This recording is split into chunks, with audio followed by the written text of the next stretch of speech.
Hello दोस्तों, आप सभी को मेरा नमस्कार। आज हम जानेंगे परसेंटेज का एक बहुत ही महत्वपूर्ण टॉपिक सक्सेसिव के बारे में। बहुत ही इंपॉर्टेंट टॉपिक है। इससे रिलेटेड जितने भी टाइप के क्वेश्चन बनते हैं सारे हम कवर करेंगे। और जिन भाइयों को कंपाउंड इंटरेस्ट से डर लगता है, इस टॉपिक को देखने के बाद आपके सारे कॉन्सेप्ट क्लियर हो जाएंगे। अगर सक्सेसिव आपको अच्छे से आ गया तो कंपाउंड इंटरेस्ट के क्वेश्चन मैक्सिमम 5 से 10 सेकंड में आप निकाल देंगे। तो जानते हैं कि सक्सेसिव मेथड हमारा कहाँ यूज होता है। तो आपको अगर कहीं भी कमी या वृद्धि दे रखी है तो वहाँ पे हमारा सक्सेसिव यूज होगा। तो समझते हैं इसका कॉन्सेप्ट। तो यहाँ पे मैंने सक्सेसिव इंक्रीज और सक्सेसिव डिक्रीज एक साथ लिए हैं ताकि आपको कोई भी कंफ्यूजन ना रहे। शुरू के 5-10 मिनट आपको अच्छे से इसका बेसिक समझना है, उसके बाद आप सेकंडों में इसको सॉल्व करेंगे।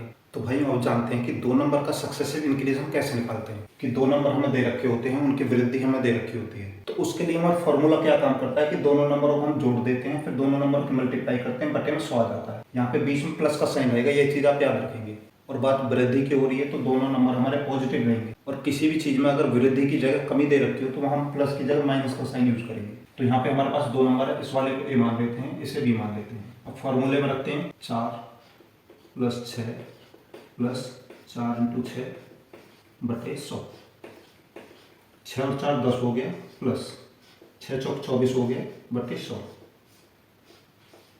तो ये हमारा 10 हो गया, प्लस 100 से भाग देंगे तो 0.24 आ जाएगा। दोनों को ऐड करेंगे तो 10.24 हो जाएगा। तो कभी भी 2 नंबरों की क्रमागत वृद्धि या सक्सेसिव इंक्रीज हमें निकालना हो तो दोनों नंबरों को हम ऐड करेंगे और दोनों नंबरों को मल्टीप्लाई करके 100 से भाग दे देंगे। तो ये दोनों स्टेप आपको समझाने के लिए थे। आप डायरेक्ट यहाँ से रिजल्ट पे पहुंच सकते हैं। एग्जाम में आपको यही टाइम बचाना है। आपको करना क्या है, दोनों नंबरों को जोड़ना है, डायरेक्ट जोड़ देंगे, फिर इन दोनों नंबरों की मल्टीप्लाई करके 100 से भाग देंगे। तो आपको पता है कि 100 से किसी नंबर को भाग देंगे तो 2 नंबर से पहले पॉइंट आ जाएगा। तो डायरेक्ट 10 में पॉइंट करके वो दोनों नंबर हम जोड़ देंगे। तो इसका आंसर हो गया 10.24%। तो दूसरे नंबर लेते हैं। तो अब इनको हम डायरेक्ट करके देखते हैं। तो पहले हम दोनों को जोड़ देंगे, 8 9 हो गया 17। दोनों की मल्टीप्लाई करके आएगा 72। तो 0.72% हो गया। क्या किया हमने, दोनों को ऐड किया, पहले लिख दिया, दोनों की मल्टीप्लाई की, पॉइंट के बाद लिख दिया। तो आपको एक छोटी सी चीज और याद रखनी है, अगर इनकी मल्टीप्लाई करके 3 नंबर आ जाए तो पॉइंट के बाद 2 ही नंबर लेंगे, ये एक आगे कैरी चला जाएगा। तो यहाँ 17 की जगह 18 हो जाता, पीछे 36 रह जाता। दूसरा कॉन्सेप्ट समझते हैं। अगर हमारे पास नंबर 1 और 4 है तो इनको जोड़ के हम 5 कर देंगे पॉइंट। इनकी मल्टीप्लाई करके जो हमारा सिंगल नंबर आता है 4, तो पॉइंट के बाद हमें 2 नंबर चाहिए, तो 1 नंबर से पहले 0 आ जाएगी। तो मल्टीप्लाई करके अगर 3 नंबर आ जाए तो जो तीसरा नंबर है वो आगे कैरी चला जाएगा। नंबर की मल्टीप्लाई करके अगर सिंगल नंबर आ रहा है तो उससे पहले आप 0 लगा देंगे। इसके बाद आपकी किसी भी क्वेश्चन कोई गलती नहीं होगी। अब इसे देखते हैं, दोनों को ऐड करेंगे तो 7 हो गया पॉइंट, दोनों की मल्टीप्लाई करेंगे तो 12 हो गया,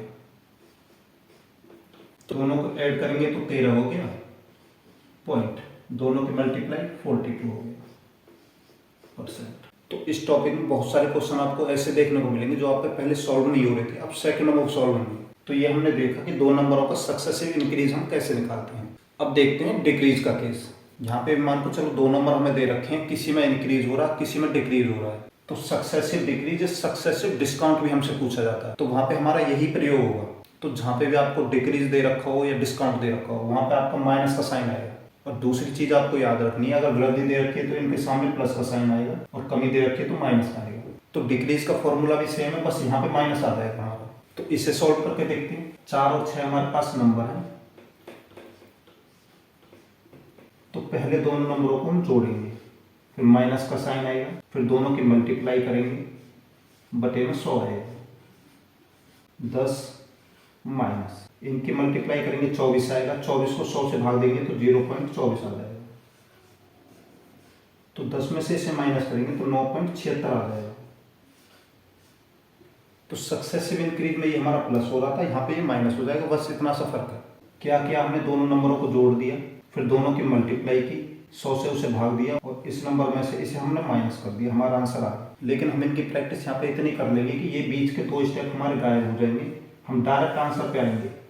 तो हमको क्या करना है, दोनों को ऐड करेंगे, फिर दोनों की मल्टीप्लाई जो आएगी उसको उसमें से डायरेक्ट माइनस कर देंगे। अब माइनस हम डायरेक्ट कैसे करेंगे वो हम देख लेते हैं एक बार। इनकी मल्टीप्लाई करके पॉइंट के बाद 2 नंबर है, तो आपको क्या करना है, दोनों नंबरों को 100 में से माइनस करना है और इस नंबर में से 1 माइनस करके लिख देना है।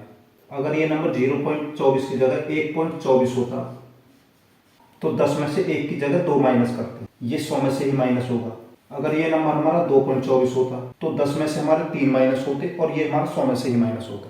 तो इसमें हमको क्या करना है कि जो पीछे वाला नंबर है ये तो हमें 100 में से ही माइनस करना पड़ेगा हर केस में, लेकिन जो ये तीसरा नंबर हमारा एक्स्ट्रा होगा इससे एक बड़ा नंबर हम इसमें से माइनस करेंगे। तो इसके बाद सक्सेसिव इंक्रीज या डिक्रीजिंग का कोई भी क्वेश्चन आपके सामने आ जाए सेकंडों में आंसर निकाल देंगे। तो इसका आंसर आ गया 9.76%। तो यहाँ पे हम देखेंगे दोनों को मल्टीप्लाई करके 72 आएगा, 72 को हमें 100 में से माइनस करना है तो 28 हो जाएगा, और दोनों का जोड़ करके 17 आएगा, 17 में से हमें एक माइनस करना है तो 16.28 हमारा आंसर हो गया। क्या किया, दोनों की मल्टीप्लाई की 100 में से माइनस करके लिख दिया। दूसरा स्टेप क्या होता है कि दोनों को हमने ऐड किया उसमें से एक माइनस करके लिख दिया। और हमने क्या सीखा था, अगर ये 0 पॉइंट की जगह 2.24 होता है या 3.24 होता तो यहाँ पे जो भी नंबर होगा उससे एक एक्स्ट्रा आपको इन दोनों के सम में से माइनस करना पड़ेगा। इसे देखते हैं, दोनों की मल्टीप्लाई करके 12 आएगा, 12 को 100 में से माइनस करेंगे तो 88 हो गया पॉइंट। 3 और 4 7 होते हैं, 7 में से एक माइनस कर देंगे तो 6 हो जाएगा। दोनों की मल्टीप्लाई करेंगे तो 42 हो जाएगा, 42 को 100 में से माइनस करेंगे तो 58 हो जाएगा पॉइंट। 7 और 6 13 होते हैं, एक माइनस करेंगे तो 12 हो जाएगा। तो आपको कोई भी कंफ्यूजन ना हो उसके लिए मैंने सेम नंबर यहाँ पे लिए हुए हैं, सक्सेसिव इंक्रीज में भी डिक्रीज में भी। सक्सेसिव इंक्रीज में आपको क्या करना है, दोनों नंबर की मल्टीप्लाई करके लिखना है, फिर दोनों को जोड़ के लिखना है। दोनों की मल्टीप्लाई की, दो नंबर से पहले पॉइंट लगेगा, फिर दोनों को जोड़ के लिख देंगे। दोनों की मल्टीप्लाई की, दो नंबर से पहले पॉइंट आया, फिर दोनों को जोड़ के लिख दिया। दोनों की मल्टीप्लाई की, पॉइंट दो नंबरों से पहले आएगा, ये चीज आप याद रखेंगे। अगर नंबर सिंगल आ रहा है मल्टीप्लाई करके उससे पहले 0 लगा लेंगे, और अगर नंबर मल्टीप्लाई करके 3 नंबर का आ रहा है तो यहाँ पे पॉइंट के बाद 2 ही नंबर लिखेंगे, तीसरा नंबर हम आगे कैरी दे देंगे। लेकिन सक्सेसिव डिक्रीज, सक्सेसिव डिस्काउंट के केस में हमको क्या करना है कि दोनों नंबरों की मल्टीप्लाई को 100 में से माइनस करना है, जो इनको ऐड करके आएगा उसमें से एक हम माइनस कर देंगे। दोनों की मल्टीप्लाई करके जो आएगा उसको 100 में से माइनस करके लिखेंगे, तो यहाँ पे पॉइंट दो नंबरों से ही पहले आएगा, तो यहाँ भी दोनों की मल्टीप्लाई करेंगे 100 में से माइनस करके लिख देंगे। फिर दोनों का जोड़ करेंगे, 7 आगे, 7 में से एक माइनस करके आगे लिख देंगे। बहुत छोटा और इजी कॉन्सेप्ट है, लेकिन इससे सवाल बहुत बड़े बड़े सॉल्व होंगे। जिन कंपाउंड इंटरेस्ट के क्वेश्चनों से आप डरते थे वो सेकंडों में निकलेंगे इससे। तो भाइयों कुछ और छोटे छोटे नंबर आपके सामने जिनकी मल्टीप्लाई करके सिंगल नंबर हमारा आता है, तो देखते हैं इनकी कैलकुलेशन हम कैसे करते हैं। इंक्रीज के केस में क्या करते हैं, दोनों नंबरों को हम मल्टीप्लाई करते हैं और पॉइंट के बाद दो नंबर हमारे होने चाहिए। तो इस नंबर से पहले एक 0 हम ले लेंगे और दोनों को जोड़ के आगे लिख देंगे, यही हमारा आंसर हो जाएगा। दोनों की मल्टीप्लाई करेंगे तो 6 हो जाएगा, पॉइंट से पहले एक और 0 आ जाएगी, दोनों को ऐड करेंगे तो 5 हो जाएगा। दोनों की मल्टीप्लाई करेंगे तो 8 आ जाएगा, सिंगल नंबर है तो उससे पहले 0 लगाएंगे, फिर हमारा पॉइंट आ जाएगा। दोनों को ऐड करेंगे तो 6 हो जाएगा। दोनों की मल्टीप्लाई करेंगे तो 5 आएगा, उससे पहले एक 0 लगा लेंगे दो नंबर बनाने के लिए, फिर हमारा पॉइंट आता है। दोनों को ऐड करेंगे तो 6 हो जाएगा, तो यही हमारा आंसर हो गया। तो बिल्कुल सिंपल सा लॉजिक है, दोनों की मल्टीप्लाई करेंगे, पॉइंट के बाद दो नंबर रहने चाहिए। सिंगल नंबर आ रहा है तो उससे पहले आप 0 लगा लेंगे और पॉइंट से पहले इन दोनों नंबरों को जोड़ के हम लिख देंगे, यही हमारा आंसर हो जाएगा। यही नंबर आप सक्सेसिव डिक्रीज में कैसे काम करेंगे उनको देखते हैं। तो अब देखते हैं डिक्रीज का केस। दोनों की मल्टीप्लाई करेंगे 2 आएगा, 2 को 100 में से माइनस करेंगे तो 98 आएगा पॉइंट। दोनों को ऐड करेंगे 3 आएगा, उसमें से एक माइनस कर देंगे तो 2 आ जाएगा परसेंट। बस आपको ये याद रखना है कि पॉइंट के बाद सिर्फ दो नंबर रहने चाहिए। दोनों की मल्टीप्लाई करेंगे तो 6 आएगा, 6 को 100 में से माइनस करेंगे तो 94 आ जाएगा, दो नंबर से पहले पॉइंट आ जाएगा। दोनों को जोड़ेंगे तो 5 आएगा, 5 में से एक माइनस करके लिख देंगे, 4 आ जाएगा परसेंट। दोनों को करेंगे तो 8 आ जाएगा, 8 को 100 में से माइनस करेंगे तो 92 आ जाएगा, दो नंबर से पहले पॉइंट। दोनों को जोड़ेंगे तो 6 में से एक माइनस करके लिखेंगे तो 5 आ जाएगा परसेंट। दोनों को मल्टीप्लाई करेंगे तो 5 आएगा, 5 को 100 में से माइनस करेंगे तो 95 पॉइंट। दोनों को जोड़ेंगे तो 6 में से एक माइनस करके लिखेंगे तो 5 आ जाएगा परसेंट। तो बिल्कुल सिंपल सा कॉन्सेप्ट है। इंक्रीज केस में हमको क्या करना है, दोनों नंबरों को मल्टीप्लाई करके लिखना है। अगर नंबर सिंगल आ रहा है तो उससे पहले 0 लगा लेंगे, पॉइंट से पहले हमको दो नंबर चाहिए, बस ये कॉन्सेप्ट है। फिर दोनों को जोड़ के आगे लिख देंगे, दोनों को मल्टीप्लाई करके लिखेंगे, 0 6 हो गया, दोनों को ऐड करके आगे लिख देंगे। पॉइंट के बाद अगर एक नंबर आ रहा है तो उससे पहले आपको 0 लगा लेंगे, दोनों को मल्टीप्लाई करेंगे 8 आएगा, सिंगल है तो उससे पहले 0 लगा दिया, दो नंबर से पहले पॉइंट आ गया, दोनों को जोड़ के 6 आ गया। दोनों को मल्टीप्लाई करिए 5 आ गया, 5 सिंगल है उससे पहले 0 लगा लिया, फिर पॉइंट आ गया, दोनों को जोड़ेंगे 6 आ गया। डिक्रीज का सेम वही केस है, दोनों को मल्टीप्लाई करेंगे, 100 में से 2 माइनस करेंगे, 98 हो गया। दोनों को जोड़ेंगे 3 में से एक माइनस करके लिख देंगे, 2 हो गया। दो तिया छः, छः को 100 में से माइनस किया 94 हो गया, दोनों को जोड़ा 5 हो गया, 5 में से एक कम करके लिख दिया 4, दोनों को मल्टीप्लाई करके 8 आएगा, 100 में से 8 जाएगा तो 92 आ गया, दोनों को जोड़ेंगे 6 आ गया, 6 में से एक कम करके लिख देंगे 5, दोनों को मल्टीप्लाई करके 5 आया, 100 में से 5 माइनस कर दिया तो 95 हो गया, दोनों को जोड़ेंगे 6 हो गया, 6 में से एक कम कर दिया तो 5 हो गया। तो छोटे नंबरों का ये हमारा सिंपल सा कॉन्सेप्ट था। अगर हमारा नंबर सिंगल डिजिट में आ रहा है मल्टीप्लाई करके तो उससे पहले आपको 0 लगा देनी है, पॉइंट के बाद 2 नंबर आपको रखने हैं, फिर आपकी कैलकुलेशन बिल्कुल ठीक होगी। भाइयों अब देखते हैं कुछ बड़े नंबर जिनकी मल्टीप्लाई करके 3 नंबर की संख्या हमारी बनती है, तो उसका सक्सेसिव इंक्रीज और डिक्रीज हम कैसे निकालेंगे देखते हैं। तो अभी तक हमने क्या सीखा था कि दोनों नंबरों की मल्टीप्लाई करेंगे 120 आ जाएगा, पॉइंट दोनों को जोड़ेंगे तो 22 आ जाएगा। लेकिन हमने क्या जाना था कि पॉइंट के बाद सिर्फ 2 नंबर होने चाहिए, यहाँ पे 3 है तो इस एक को हम आगे कैरी दे देंगे, तो यहाँ से इसे हटा के आगे कैरी दे देंगे तो 22 से 23 हो जाएगा, तो 23.20 यही हमारा आंसर हो गया।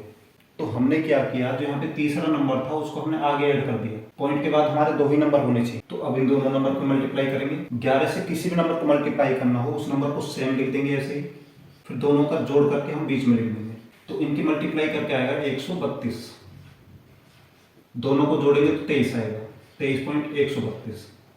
हमको क्या करना है, पॉइंट के बाद सिर्फ 2 नंबर रखने हैं, एक आगे कैरी चला जाएगा तो ये हमारा 24 हो जाएगा।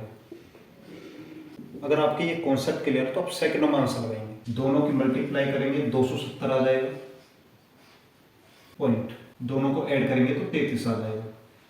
हमको पता है कि पॉइंट के बाद सिर्फ 2 नंबर होने चाहिए, ये आगे कैरी चला जाएगा तो 33 से 35 हो जाएगा। आपको यहाँ पे यही चीज ध्यान रखनी है कि जो तीसरा नंबर है उसको हम कैरी दे देंगे आगे, वो हासिल के तौर में आगे जुड़ जाएगा। इसको देखते हैं, दोनों की मल्टीप्लाई करके 380 आएगा, दोनों को जोड़ेंगे तो 39 आएगा। उसके बाद हमें पता है कि पॉइंट के बाद हमको सिर्फ 2 नंबर चाहिए, जो तीसरा एक्स्ट्रा नंबर है वो आगे कैरी चला जाएगा, तो यहाँ से इसे हटा देंगे, ये 39 होती है 42 हो जाएगा।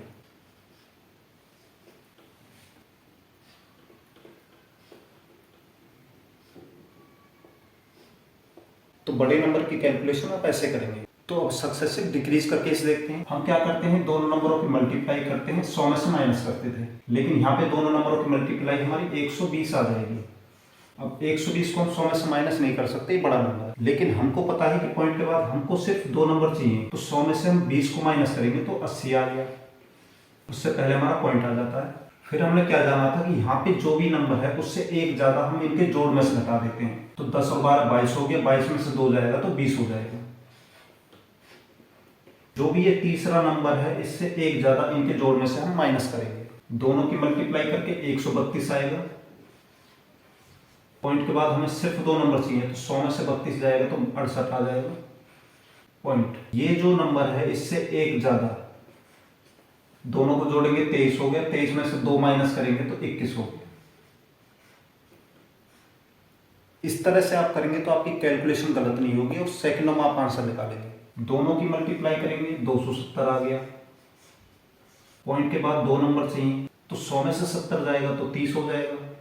यहाँ पे जो भी नंबर है इससे एक ज्यादा इसके जोड़ में से हम घटाएंगे, तो 15 और 18 33 होते हैं, 33 में से 3 माइनस करेंगे तो 30 हो जाएगा, यही हमारा आंसर होगा। दोनों की मल्टीप्लाई करेंगे 380 आ जाएगा, पॉइंट के बाद सिर्फ 2 नंबर चाहिए, 100 में से 80 घटाएंगे तो 20 आ जाएगा, तो यहाँ पे 3 है, इससे एक ज्यादा हम इन दोनों के जोड़ में से घटा देंगे, तो 20 और 19 39 होता है, 39 में से 4 जाएगा तो 35 हो जाएगा, यही हमारा आंसर हो गया।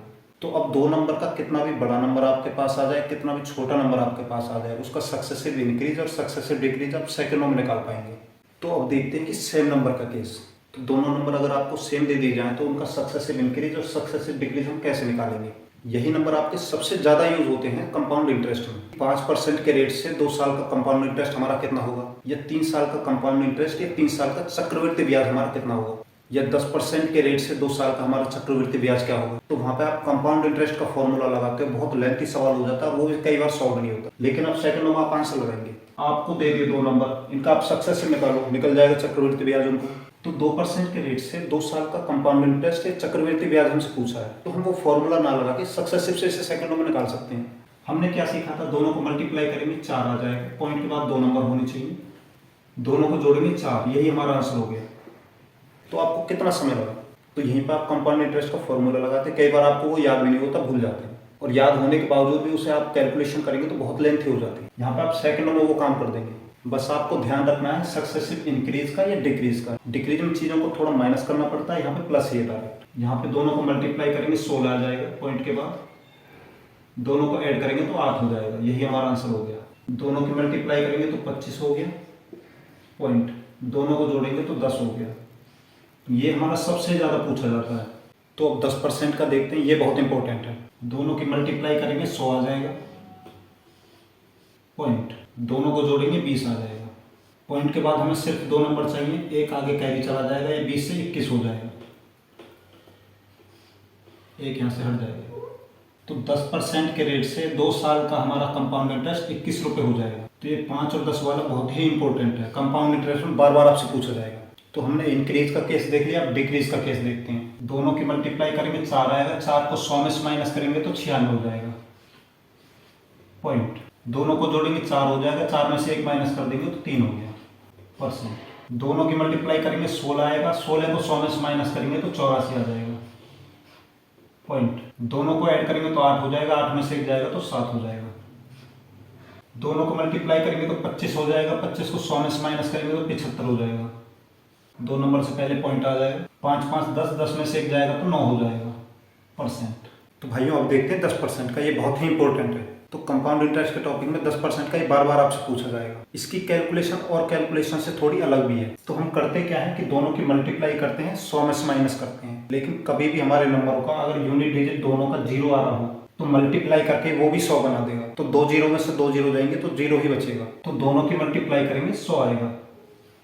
उसके बाद हम क्या करते हैं कि पॉइंट के बाद 2 नंबर लेते हैं, इससे एक बड़ा नंबर इनके योग में से हम घटा देते हैं। लेकिन यहाँ पे आपको क्या करना है, जिसकी मल्टीप्लाई करके 2 जीरो लास्ट में आ जाए उससे पहला नंबर ही हम सिर्फ माइनस करेंगे, उससे बड़ा नंबर हम माइनस नहीं करेंगे। तो 20 में से 1 जाएगा तो 19 हो जाएगा। तो जिसके दोनों अंक 0 आ जाए उससे पहले जो नंबर होगा सिर्फ वही माइनस करेंगे, उससे एक बड़ा अंक हम माइनस नहीं करेंगे। तो बिल्कुल सिंपल सा कॉन्सेप्ट है। इंक्रीज के केस में क्या करना है कि दोनों नंबरों को मल्टीप्लाई करके लिखना है, जोड़ के लिखना है। नंबर अगर सिंगल डिजिट में आ रहा है तो उससे पहले 0 लगा लेंगे, पॉइंट के बाद 2 नंबर होने चाहिए। दोनों की मल्टीप्लाई करेंगे, दोनों को जोड़ के लिखेंगे, दोनों की मल्टीप्लाई करके लिखेंगे, दोनों को जोड़ के लिखेंगे, दोनों को मल्टीप्लाई करके लिखेंगे। अगर मल्टीप्लाई करके 3 अंकों की संख्या आ जाए तो पॉइंट के बाद 2 नंबर लेंगे और जो तीसरा है वो आगे कैरी चला जाएगा। माइनस के केस में क्या है, दोनों की मल्टीप्लाई करेंगे, 100 में से माइनस करके लिखेंगे, पॉइंट के बाद 2 नंबर आएंगे, दोनों के जोड़ में से 1 माइनस कर देंगे, दोनों की मल्टीप्लाई करेंगे 16 आएगा, 16 100 में से माइनस करेंगे 84 आ जाएगा, दोनों के जोड़ में से 1 घटा के लिखेंगे 7 आ जाएगा। दोनों की मल्टीप्लाई करेंगे 25, 100 में से जाएगा तो 75 हो जाएगा, दोनों का जोड़ आएगा 10, 10 में से 1 माइनस करके लिखेंगे 9 आ जाएगा। 10 वाले की कैलकुलेशन औरों से थोड़ी सी अलग है। इसमें आपको बस ये ध्यान देना है कि दोनों को मल्टीप्लाई करके जो 100 आया है पॉइंट के बाद तो यहाँ पे भी 2 नंबर ही आएंगे। अगर यही 1.50 होता तो यहाँ तो हमारा 50 होता, लेकिन जो ये 1 है इससे 1 एक्स्ट्रा हम इनके जोड़ में से घटाते हैं। लेकिन जिसमें 2 जीरो हो लास्ट में उसमें सिर्फ ये अकेला नंबर ही माइनस होगा। यहाँ पे 1 भी हो सकता है, 2 भी हो सकता है, कुछ भी हो सकता है, लेकिन यही घटेगा, इससे एक बड़ा नंबर नहीं घटेगा। कौन से केस में, जब यहाँ पे दोनों 0 आ रही हैं। अगर आपने 1 की जगह 2 हटा के उत्तर 18 लिख दिया तो उत्तर हमारा गलत हो जाएगा। अगर आपको इसकी कैलकुलेशन टफ लग रही है तो आप फॉर्मूले में रख के इसको कर सकते हैं, इससे आपका इजी भी हो जाएगा। लेकिन अगर आपका कॉन्सेप्ट क्लियर तो इससे भी आप आसानी से कर सकते हैं। बस जो तीसरा अंक है वही माइनस करना पड़ेगा इनके जोड़ में से, एक बड़ा नंबर नहीं करना। तो भाइयों अभी तक हमने जाना कि 2 नंबर का सक्सेसिव इंक्रीज और डिक्रीज हम कैसे निकालते हैं। अगर हमारे पास 3 नंबर आ जाए तो उसका सक्सेसिव हम कैसे निकालेंगे। तो सबसे पहली बात, जो 3 नंबर हमें मिलते हैं इसमें हमें इंक्रीज और डिक्रीज दोनों एक साथ देखने को मिल जाते हैं। तो आपको कैसे पता चलेगा कि यहाँ पे इंक्रीज का केस है डिक्रीज का।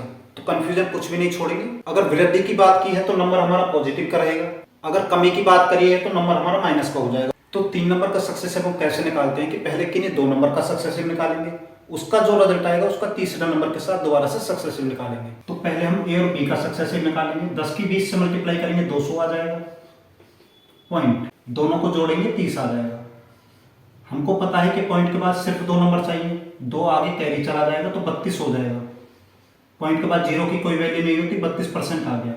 अब जो ये रिजल्ट आया है उसके साथ हम 30% का सक्सेसिव निकालेंगे। दोनों की मल्टीप्लाई करेंगे 960 आ जाएगा, दोनों को जोड़ेंगे 62 आ जाएगा। पॉइंट के बाद 2 नंबर चाहिए, ये 9 आगे कैरी चला जाएगा तो 71.60% हमारा आंसर हो जाएगा। तो 3 नंबर अगर आपके पास है तो पहले किन्हीं 2 नंबर का सक्सेसिव निकालेंगे, जो उसका रिजल्ट आएगा उसके साथ हम तीसरे नंबर का सक्सेसिव निकालेंगे। यूट्यूब पे आपको सबने बहुत अच्छे तरीके से पढ़ा रखा है, लेकिन बच्चों के अंदर कंफ्यूजन छोड़ रखी है सारे मेथड समझा रखे हैं, लेकिन उनका प्रयोग कहाँ पे और कैसे करना वो नहीं बता रखा अच्छे से। अब होता क्या है कि बच्चों को सक्सेसिव निकालना आता है, लेकिन क्वेश्चन पे इम्प्लीमेंट कैसे करें वो समझ नहीं आता बच्चों को। अब ये मेथड सारे टीचर पढ़ा रहे हैं, सारे क्वेश्चन कराए जा रहे हैं, लेकिन बच्चे कंफ्यूज हैं। उसके बाद भी होता क्या है कि बच्चों को ये समझ नहीं आता कि हम कौन सा मेथड कहाँ पे कैसे यूज करें। तो उसके लिए बिल्कुल सिंपल सा लॉजिक बता रहा हूँ। जहाँ पे भी 2 नंबर आपको परसेंटेज दे रखे हो, उसको किसी मेथड से मत करो, डायरेक्ट सक्सेसिव मेथड से आप करेंगे। अगर 3 नंबर का कॉन्सेप्ट आ जाए तो नंबर अगर आपका आसान है, जैसे 10, 20, 30, जिनकी कैलकुलेशन इजी हो, उसको आप इस मेथड से करेंगे।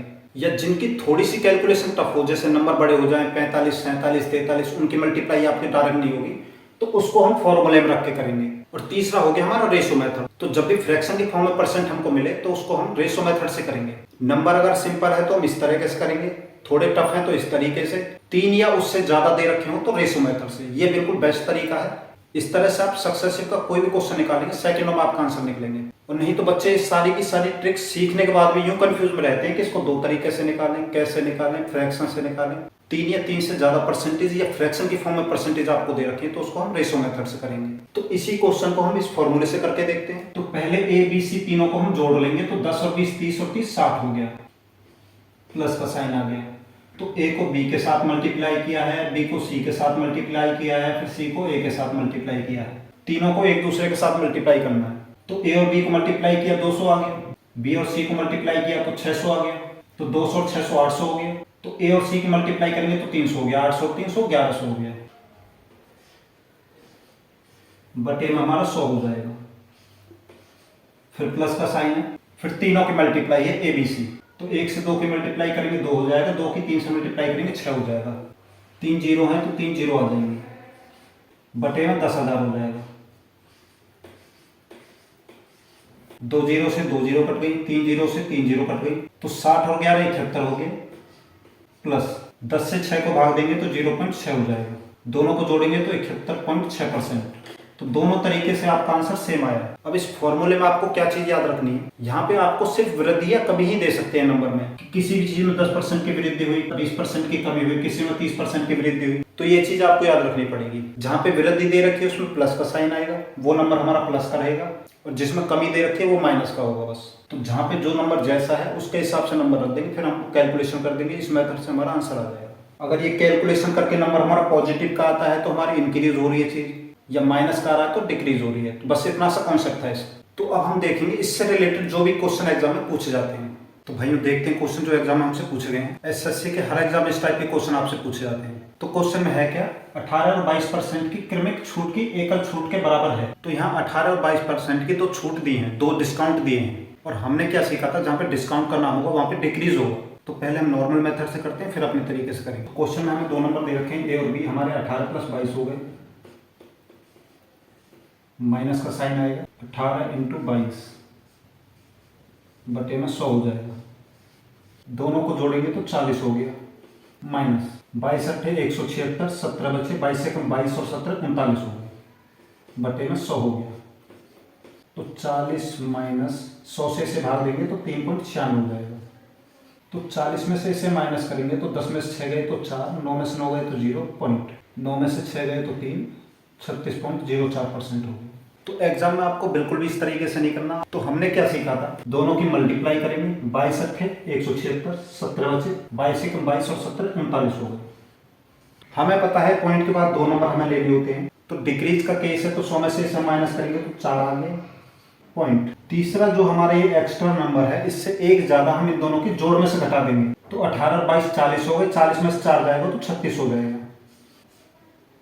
तो ऑप्शन ए इसका बिल्कुल सही हो गया। तो अगर आपका कॉन्सेप्ट क्लियर हो तो सेकंड में आप इसका आंसर निकाल सकते हैं। तो भाइयों एक और इम्पोर्टेंट क्वेश्चन आपके सामने, इस टाइप का क्वेश्चन भी बार बार आपसे पूछा जाता है।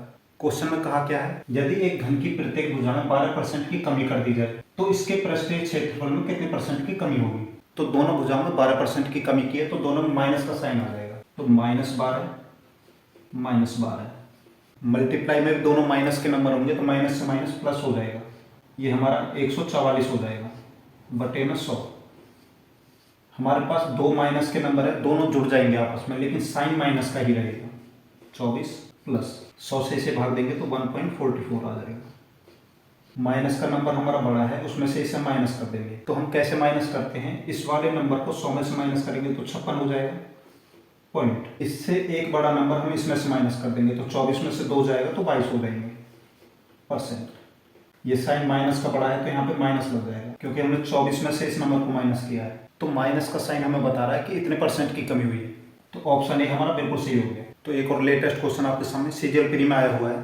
तो क्वेश्चन में कहा क्या है, 15% और 5% की दो क्रमिक छूटों के बराबर एकल छूट प्रतिशत क्या होगी। 15% और 5% का सक्सेसिव पूछा है हमसे। यहाँ क्वेश्चन में छूट की बात की है तो इसका मतलब डिस्काउंट हमसे बोला है, और डिस्काउंट में हम क्या करते हैं, सक्सेसिव डिक्रीज। तो सक्सेसिव डिक्रीज में यहाँ पे हमारा माइनस का साइन आ जाता है। अब इन नंबरों का फॉर्मूले में लगा के क्वेश्चन को सॉल्व कर सकते हैं। लेकिन जो हमने अभी तक सीखा, डिक्रीज के केस में हम क्या करते थे कि दोनों की अगर मल्टीप्लाई करेंगे तो 75 आ गया, 75 को हम 100 में से माइनस करेंगे तो 25 आ जाएगा। दो नंबर से पहले पॉइंट आ जाता है, दोनों को ऐड करेंगे 20 में से एक माइनस कर देंगे तो 19 हो जाएगा परसेंट। तो ऑप्शन भी हमारा बिल्कुल सही हो गया। तो जब भी डिक्रीज का केस हो तो दोनों की मल्टीप्लाई करेंगे, जो भी नंबर आएगा 100 में से माइनस करेंगे, फिर दोनों नंबर को जोड़ के उसमें से एक हम माइनस कर देंगे, हमारा आंसर आ जाएगा। तो एक और इम्पोर्टेंट क्वेश्चन आपके सामने। क्वेश्चन में क्या कहा है, 15% और 12% की क्रमिक छूट किस एकल छूट के बराबर है। तो दो डिस्काउंट हमें दिए हुए हैं, 15% और 12% के। तो डिस्काउंट में हम क्या करते हैं, सक्सेसिव डिक्रीज का केस लगाते हैं। उसमें हम क्या करते हैं कि दोनों नंबरों की हम मल्टीप्लाई करेंगे, 15 और 12 मल्टीप्लाई करेंगे तो 180 आ जाएगा। उसके बाद क्या करते हैं, पॉइंट के बाद सिर्फ दो नंबर लेते हैं। माइनस का केस होता है इसलिए हम क्या करते हैं, 100 में से इस नंबर को माइनस करते हैं तो 20 आ गया। उसके बाद हम क्या करते हैं, इससे एक बड़ा नंबर इन दोनों के जोड़ में से हम घटा देते हैं। तो 15 और 12 27 हो गए, 27 में से 2 जाएंगे तो 25 हो जाएगा। 25.20% हमारा आंसर हो गया। तो ऑप्शन बी हमारा बिल्कुल सही हो गया। एक और इम्पोर्टेंट क्वेश्चन आपके सामने। तो क्वेश्चन में है क्या, यदि आयत की लंबाई 12% बढ़ जाती है, चौड़ाई 8% कम हो जाती है, तो क्षेत्रफल पर क्या प्रभाव होगा, ये हमसे पूछा है। तो कोई चीज बढ़ रही हो या घट रही हो तो वहां पे हम सक्सेसिव यूज करते हैं। तो लंबाई हमारी 12% बढ़ रही है तो वो प्लस का 12 रहेगा, चौड़ाई 8% कम हो रही है तो वो माइनस का साइन हो जाएगा। तो एक प्लस का है एक माइनस का है तो मल्टीप्लाई में माइनस का साइन आ जाएगा, 96 हो जाएगा बटे में 100। दोनों की मल्टीप्लाई करेंगे तो 96 हो जाएगा। 12 में से 8 जाएगा तो 4 बचेगा, माइनस 100 से इसे भाग देंगे तो 0.96 हो जाएगा। माइनस हम कैसे करते हैं, इस नंबर को 100 में से माइनस कर देते हैं, 0.4 आ गया पॉइंट। उसके बाद इससे एक कम नंबर हम यहाँ पे लिख देते हैं परसेंट। नंबर हमारा पॉजिटिव का आया है, इसका मतलब इंक्रीज हुआ है। अगर हमारा साइन यहाँ पे माइनस का आता तो डिक्रीज होता। तो ऑप्शन ए हमारा बिल्कुल सही हो गया। तो क्वेश्चन को हम डायरेक्ट कैसे करते हैं, हमारे पास नंबर है 12 और दूसरा माइनस का 8 हो गया। तो हम क्या करते थे कि दोनों की मल्टीप्लाई की, 96 आ गया।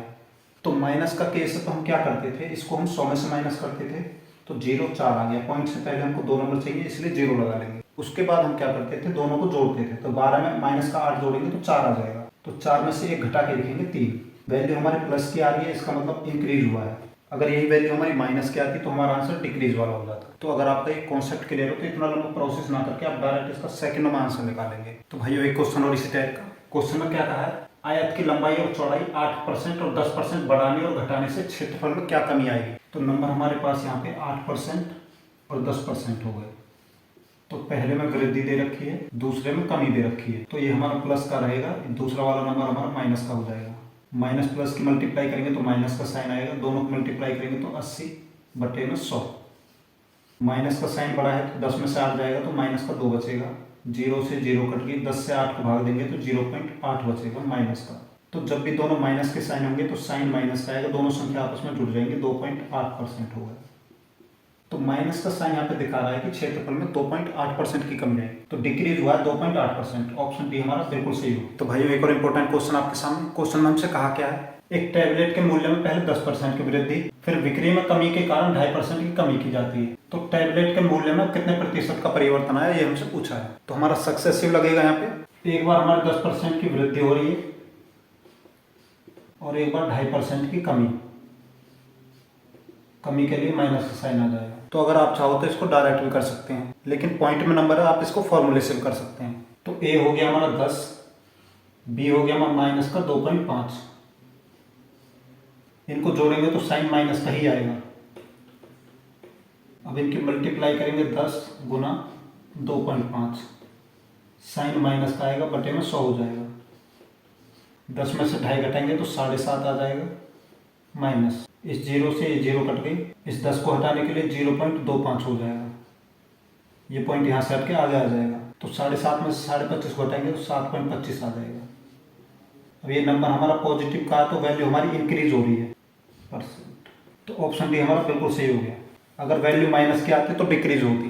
तो भाइयों सेम नंबर का एक और इम्पोर्टेंट कॉन्सेप्ट आपके सामने। क्वेश्चन में कहा क्या है, किसी वेतन में 20% की वृद्धि हुई है फिर 20% की कमी कर दी है, तो वेतन में क्या परिवर्तन हुआ है वो हमसे पूछा है। तो यहाँ पे हमारा सक्सेसिव यूज होगा, x% से ही इनकम बढ़ रही है, x% से ही इनकम घट रही है। तो इसे हम सॉल्व करके देखते हैं। एक की जगह x आ गया, घटने की जगह -x हो गया। एक प्लस का है एक माइनस का है तो माइनस का साइन आएगा यहाँ पे। ये x से x की मल्टीप्लाई करेंगे तो x² हो जाएगा बटे में 100।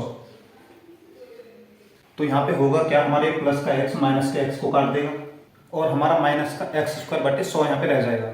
तो कभी भी हमारा इक्वल नंबर का केस हो, एक में वृद्धि हो और एक में कमी हो, तो वो दोनों आपस में कट जाएंगे, जीरो हो जाएंगे। हमारे पास हमेशा माइनस का x² बटे 100 ही बचेगा। तो इसको करने की कोई जरूरत नहीं है, डायरेक्ट कट कर देंगे क्योंकि दोनों आपस में कट जाएंगे। तो हमारे पास यहाँ पे नंबर है 20%, -20%, माइनस का 20² 20 का स्क्वायर हो गया 400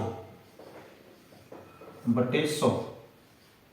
20 से 20 कट गया, 2 जीरो से 2 जीरो कट गई, माइनस का 4% आ गया। माइनस का 4% मतलब 4% डिक्रीज हुआ। ऑप्शन ए हमारा बिल्कुल सही हो गया। तो यहाँ पे दो बातें हमारे सामने आई।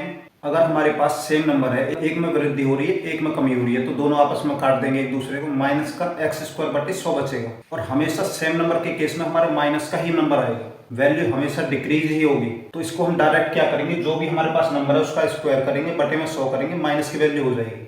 तो जो भी नंबर आएगा डिक्रीज का आएगा। तो एक और क्वेश्चन इसी टाइप का, क्वेश्चन में सिर्फ वैल्यू बदल दी है इस बार। तो एक बार 50% की वृद्धि हो रही है, एक बार 50% की कमी हो रही है। तो माइनस का 50 का स्क्वायर बटे 100।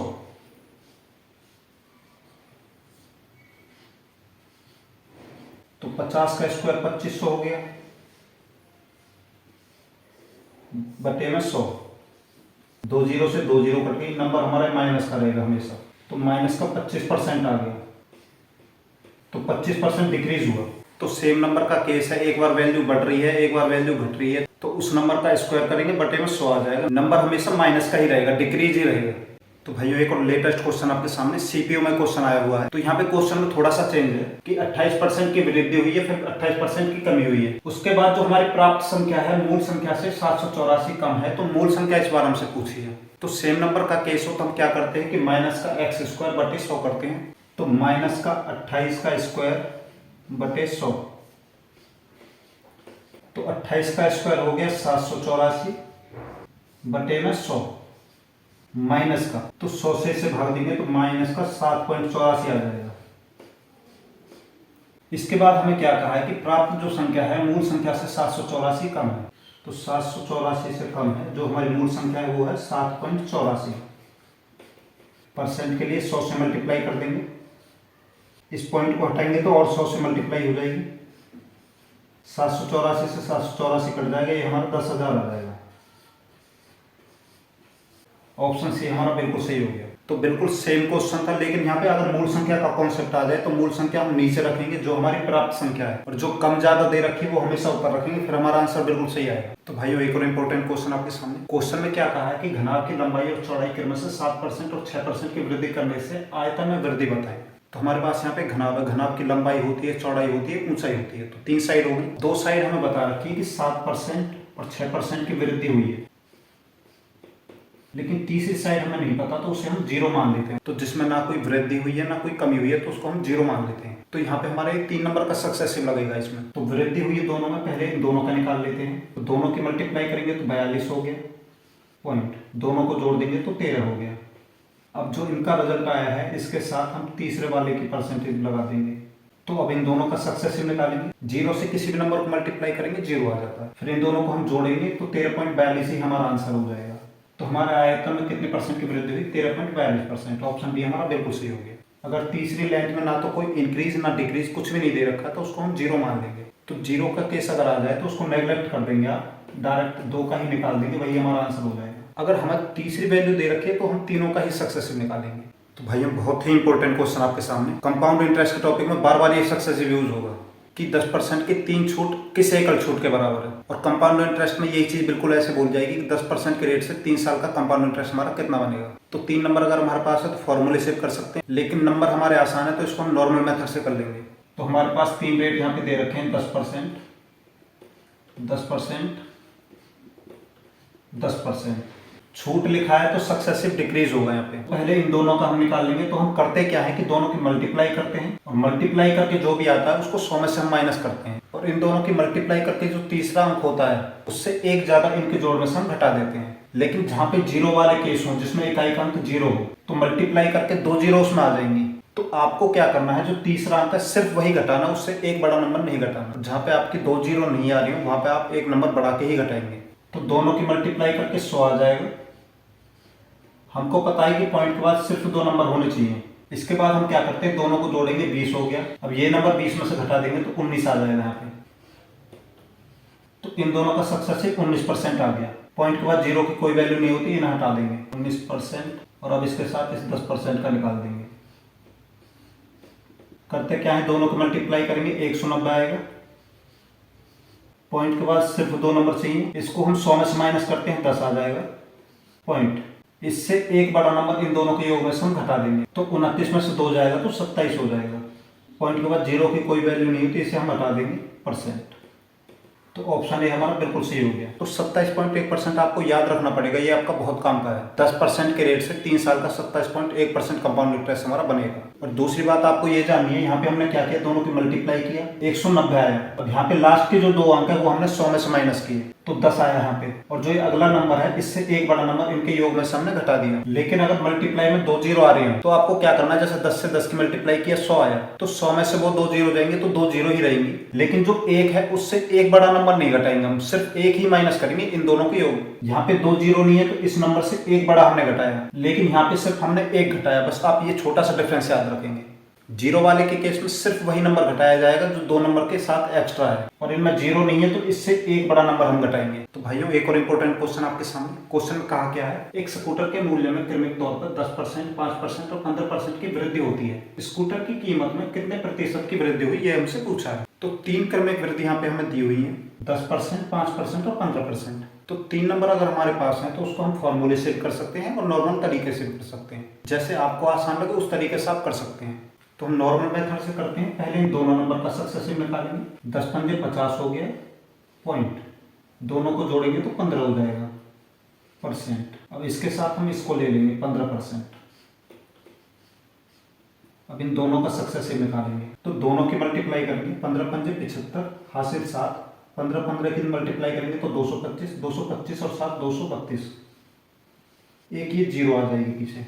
तो पॉइंट के बाद 2 नंबर यहाँ पे हैं और मल्टीप्लाई में जो 100 बटे में है उसके 2 पॉइंट हो जाएंगे। तो 4 नंबर से पहले हमारा पॉइंट लगेगा, 1 2 3 4, यहाँ पे हमारा पॉइंट लग जाएगा। अब इन दोनों को जोड़ के हम इसमें लिख देंगे तो 15 और 15 30.50 हमें इसमें जोड़ना पड़ेगा, 30.50।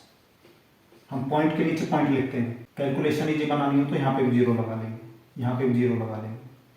अब इनको ऐड कर देंगे, 0 5 2 8.32।